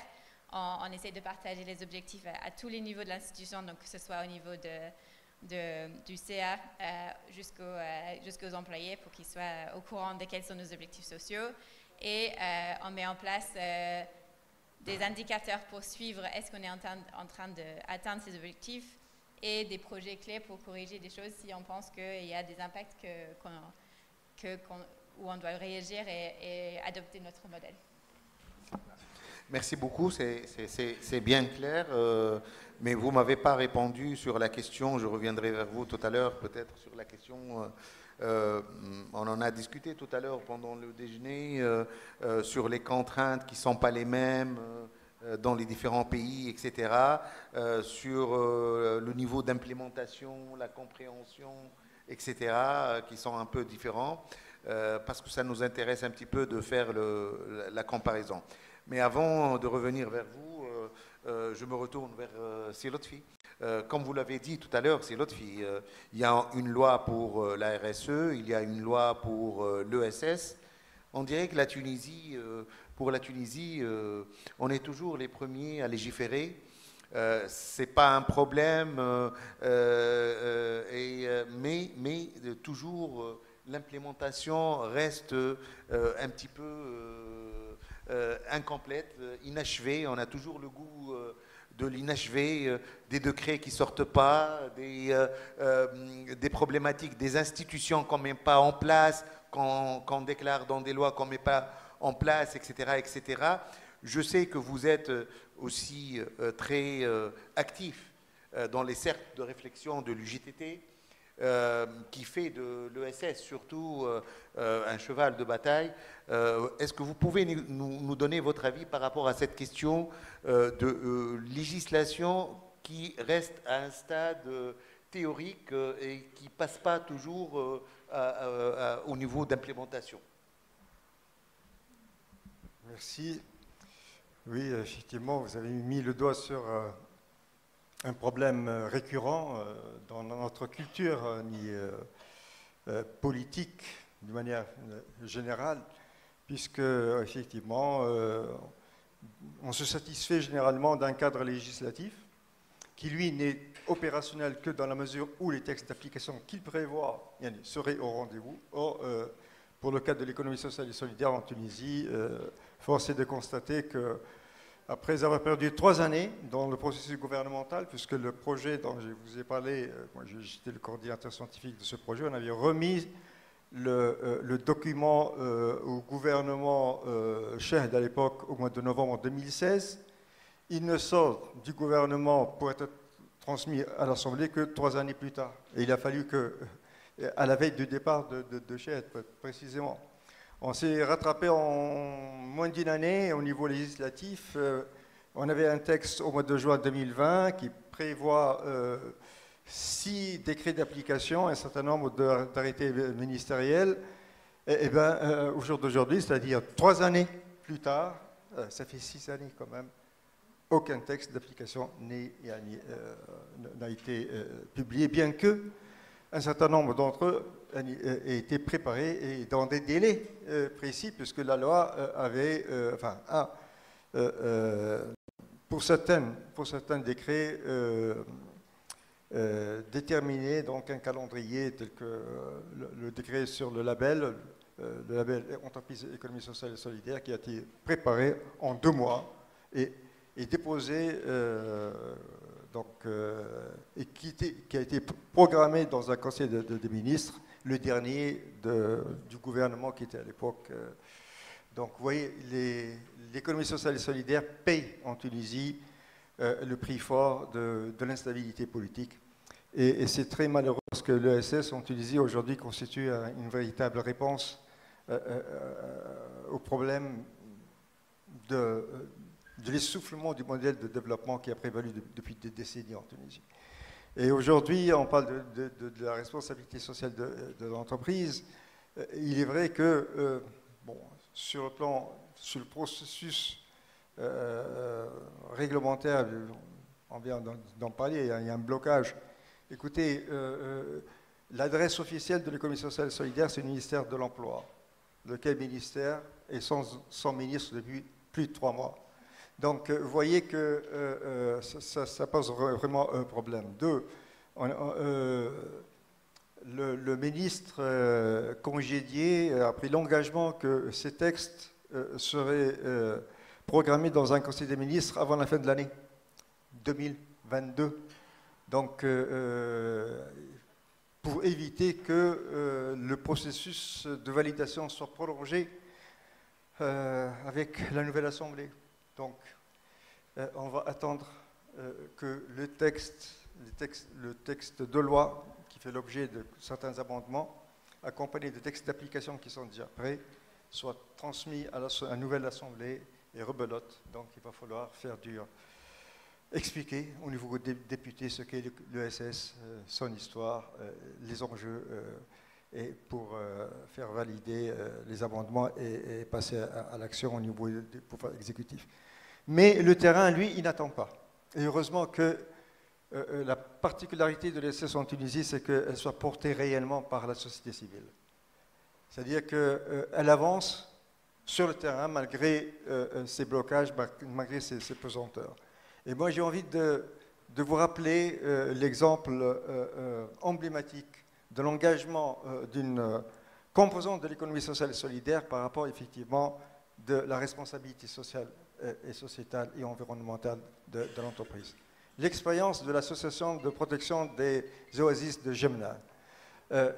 Voilà une association qui a été mandatée par des milliers d'agriculteurs pour gérer, donc en bon père de famille, ce patrimoine, ces palmeraies de Chnilly, de Gemna, pardon. Et le résultat de l'exploitation ayant été plus que performant sur un certain nombre d'années, l'esprit ESS, comme vous le savez, c'est la lucrativité limitée ou même la non-lucrativité dans certains cas. Eh bien, l'essentiel de ce qui a été dégagé sur un certain nombre d'exercices a été systématiquement réinvesti, non seulement dans l'OSI, c'est-à-dire pour développer la production, mais surtout un impact territorial au point de voir cette association se substituer aux collectivités locales, puisque cet argent qui a été, cet excédent qui a été réalisé a servi pour le dispensaire qui n'avait pas d'ambulance. Eh bien, cette association, grâce à ces excédents, a permis de financer l'acquisition d'une ambulance. Une école qui était saturée au niveau de sa capacité d'accueil, eh bien, cette association, inscrite dans l'économie sociale et solidaire, il faut le rappeler, hein, eh bien, a financé une extorsion de l'école. Ces jeunes qui ne disposaient pas de terrain viable pour jouer, eh bien, cette association a financé un terrain gazonné synthétique. Et moi-même, j'ai visité et j'ai pu échanger avec ces jeunes. Et j'en passe, des étudiants qui ont besoin de bourses d'études parce qu'ils ont opté pour telle discipline, ne pouvaient pas accéder à des bourses réglées, et ben, l'association a financé leurs études. Le souk qui était dans un état de délabrement total a été totalement rénové. Et je pourrais donner d'autres exemples, mais voilà, sur le terrain, l'économie sociale, malgré tout, est là, elle s'implique, elle est à la mesure de ses responsabilités sociales, sociétales et environnementales. Que dire si demain, si les décideurs assumeraient leurs responsabilités pour mettre en place le dispositif institutionnel qui est prévu, à savoir une structure publique totalement dédiée à l'ESS, qui est chargée de tous les aspects techniques en matière d'accompagnement, en matière de communication, en matière de formation, en matière de coordination des politiques publiques par rapport à l'économie sociale et solidaire, une structure consultative, le Conseil supérieur de l'économie sociale et solidaire, qui est censé donc réunir tout l'écosystème avec les responsables et les décideurs pour discuter des plans de développement stratégique de l'économie sociale et solidaire, et également le financement de l'économie sociale et solidaire, puisqu'on a parlé de la microfinance, mais il est prévu dans cette loi des banques, la création de banques coopératives totalement dédiées au secteur et qui nécessitent donc la révision de la loi bancaire et un décret dans ce sens. Moi, en attendant, bien sûr, des lignes de crédit qui seraient gérées par les banques commerciales et publiques notamment, avec des fonds de garantie pour inciter ces banques à s'impliquer dans cela. Vous voyez, tout ça nécessite que les décideurs se décident à bouger quand même. Si j'étais journaliste, j'aurais titré votre intervention « L'ESS, elle est victime de l'instabilité politique et c'est aux associations de prendre le relais ». Vous avez bien fait de nous parler de l'exemple que vous nous avez cité à Gemna. Et là, vous m'entendez une perche pour revenir à Sid Ahmed. Donc on va faire 2 minutes Sid Ahmed, 2 minutes Mariam, mais après je vais revenir à Lotfi pour conclure. Il va à lui seul faire une petite conclusion pour le mot de la fin, ou bien parce que vous avez par ailleurs répondu à 2 questions. J'allais vous poser la question quelles sont les choses qui restent à faire, comment on peut redynamiser les choses, etc., etc. Vous avez déjà répondu en partie à cette question. Sid Ahmed, votre action, on a parlé des 3 secteurs sur lesquels vous travaillez. Comment vous voyez un petit peu l'effet de l'activité de Alba sur son environnement direct, ses employés en premier lieu, mais aussi l'environnement surtout agricole, le monde des petits commerçants, des petits artisans. Comment vous voyez un petit peu actuellement l'effet de votre activité, comment l'effet d'entraînement surtout sur ces gens-là, et comment vous voyez le futur de cette activité? En fait, je voudrais vraiment rajouter à l'intervention de M. Lotfi aujourd'hui, en fait, certes, les associations de la société civile peuvent vraiment être un levier pour le développement de l'ESS, mais aussi, il y a aussi enfin, c'est pas juste la non-lucrativité des choses. Le modèle d'Alba, il montre aussi que, en fait, les entreprises, elles ont les moyens aussi on va dire, de représenter c'est comme un capitaine de bord, c'est comme une locomotive qui va permettre de prendre et de mettre vraiment en avant tout le travail des artisans ou des agriculteurs dans ce cas de figure, en fait. Là, je tiens à rappeler, en fait, l'importance du secteur artisanal en Tunisie. Donc, si on revient aux chiffres, entre 2000 et 2010, il y avait 900 000 artisans. On était parmi les premiers exportateurs en tissage artisanal au monde. Aujourd'hui, il y a à peu près 100-150 000 artisans et il y a vraiment vraiment une chaîne de valeur qui a été perdue. Donc Alba, elle mise sur ce savoir-faire qui a été délaissé pendant ces 15 dernières années. Il faut dire pourquoi aussi. C'est à cause aussi de la pénurie de la matière première et l'augmentation des prix. Du coup, on n'arrive plus à être compétitif. Et c'est pour ça que je pointe vraiment du doigt le fait et l'importance de donner vraiment refaire et repenser tout l'écosystème dès la production de matières premières jusqu'à la transformation. Donc on parle de chaîne de valeur, là on parle aussi de l'importance de la technologie qui fait partie aussi du sujet du panel. Là on parle de blockchain, de traçabilité du produit, et là on peut vraiment aller sur des marchés à l'export ou même pourquoi pas aussi le local, donc avoir un produit qui a vraiment, je dirais, tout l'impact social, environnemental et aussi économique. Donc voilà. Vos produits, ils sont à la vente en Tunisie, ils sont à l'export. C'est quoi exactement vos produits? C'est des produits finis? C'est de la matière première pour d'autres industries? Faites un petit peu la promotion de votre société. On fait les deux. C'est l'occasion rêvée. Bon, en fait, j'étais là pas pour ça, mais en fait, on fait les deux. On a 2 techniques de vente. Donc, celle qui vraiment nécessite tout le travail d'artisanat. Donc là, la société Alba est une société totalement exportatrice. Donc, cette année, on part de 3 ans de recherche et de développement avec l'extraction de protéines et tout ça pour arriver à ce résultat. Cette année, on sera présent sur le salon Maison et Objets à Paris et à Tigiano à Milan en décembre. Donc, les produits sont présent ici à, je dirais, un petit showroom à Gamalt, Espace Adira, pour montrer un peu aussi à nos designers, à nos architectes, parce qu'on fait du sur-mesure. En fait, on propose des produits finis, mais on propose la matière elle-même pour qu'elle s'adapte aux projets de nos chers designers et architectes, quoi. Merci beaucoup. Vous avez été pile poil dans les 2 minutes et demie à peu près. Mariam, je te demande de faire mieux. Et aujourd'hui, comment vous voyez l'incidence de vos financements sur les petits artisans, sur les petits métiers? Est-ce que réellement vous avez réussi à créer un environnement d'entrepreneuriat chez des gens qui étaient financièrement exclus et qui aujourd'hui, vous avez certainement vu des cas de succès, des entreprises qui se sont transformées. En 2 minutes, si vous pouvez faire ce témoignage-là.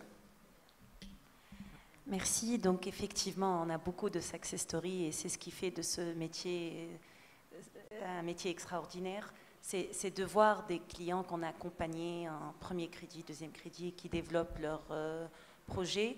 Donc moi, j'ai parlé tout à l'heure de l'accompagnement fait par le personnel Advance Tunisie. Mais il y a aussi un autre type d'accompagnement, c'est des programmes qu'on fait grâce à l'aide de nos partenaires, les bailleurs de fonds. C'est des programmes de coaching, donc c'est des produits non financiers, on fait du coaching, ils leur donnent des dons, on donne des crédits. Et il y a beaucoup de clients et non-clients qui bénéficient de ce programme. Et ça les aide à monter en compétences, à développer leurs projets et à voler de leurs propres ailes. Voilà. Merci beaucoup. C'est l'autre fille. Vous avez l'honneur de conclure et de dire le mot de la fin avant de passer l'antenne à Anis Maraï, qui certainement aura de très bonnes choses à dire. Merci, Khalil. En effet, la responsabilité sociale pourrait être le socle commun de l'implication de tout un tissu varié, des entreprises publiques aux entreprises privées, à tout le tissu de l'économie sociale et solidaire, à la société civile, aux collectivités locales, autour de pôles territoriaux de développement intégré, où la dimension environnementale, sociale, sociétale serait présente et autour de projets structurants garantissant à la fois le travail décent, l'environnement sain au sein de l'entreprise et en dehors de l'entreprise et le développement intégré pour le territoire et pour tous les citoyens vivant sur ces territoires. Merci beaucoup, Silotfi. Merci beaucoup pour vous tous, pour votre attention dans une heure assez tardive. Le micro est à vous, cher maître de cérémonie, pour peut-être nous donner de bonnes nouvelles. Alors, de bonnes nouvelles, je ne sais pas. D'abord, je voudrais vous remercier. Donc, on peut remercier chaleureusement ce panel composé par Madame Mariam Zine, directrice générale d'Advance. On peut l'applaudir. Également, Madame Catherine, représentante d'Advance International, ici présente avec nous. Sid Ahmed Zral, merci. Silotfi Benaïssa également, merci d'avoir été des nôtres aujourd'hui et expliquer un peu ce qui ne marche pas finalement avec l'économie sociale et solidaire. On attend toujours que les textes législatifs et réglementaires apparaissent pour que ça devienne une réalité du terrain, sans oublier bien évidemment notre modérateur et commissaire général du forum qui a accepté d'être modérateur de ce panel, Khalil Arbid, et merci beaucoup pour la pertinence de ces interventions. Alors avant de clore cette première journée que j'espère a été fructueuse dans les différents panels qui ont été présentés. J'attire votre attention qu'à 20h, donc on commencera la cérémonie de remise des prix RSE Power Forum Awards 2023, donc 2023. Bien évidemment, c'est ouvert sur invitation, et vous êtes au courant de cela en fonction du badge et du pack que vous avez obtenu. Donc, ce n'est pas ouvert à tout le monde, c'est ouvert uniquement sur invitation. Et puis, demain, on va continuer la deuxième journée avec des panels très, très importants qui concernent l'empreinte carbone, notamment la comptabilité carbone. Demain, un panel sur la comptabilité carbone va être présenté et il sera de très haute voltige avec notamment la présence de son Excellence M. Marcus Cornaro, l'ambassadeur de l'Union européenne en Tunisie, mais également un autre panel sur l'industrie avec des panélistes de très haute voltige. Je cite le directeur général de Adouya, le président fondateur de Demco. Alors Demco, on parle de 4500 employés chez Demco. Johnny Demersman sera là demain également pour vous, pour faire un témoignage. On va parler également d'énergie renouvelable et de transformation digitale. Et on terminera avec l'agritech. Et demain, vous aurez également la possibilité de voir en chair et en os Iheb Triki, entre autres, le cofondateur de Cumulus. Et juste dans l'exposition, il y a la nouvelle machine qui vient d'être produite de Cumulus. Vous avez entendu sûrement parler de Cumulus, cette machine qui transforme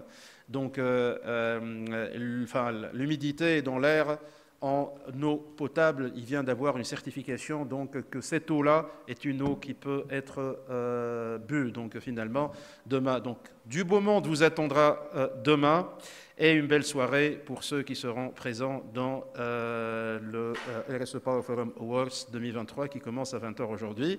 J'espère que vous avez profité de cette journée et je vous souhaite donc une excellente soirée. À tout à l'heure ou à demain. Merci.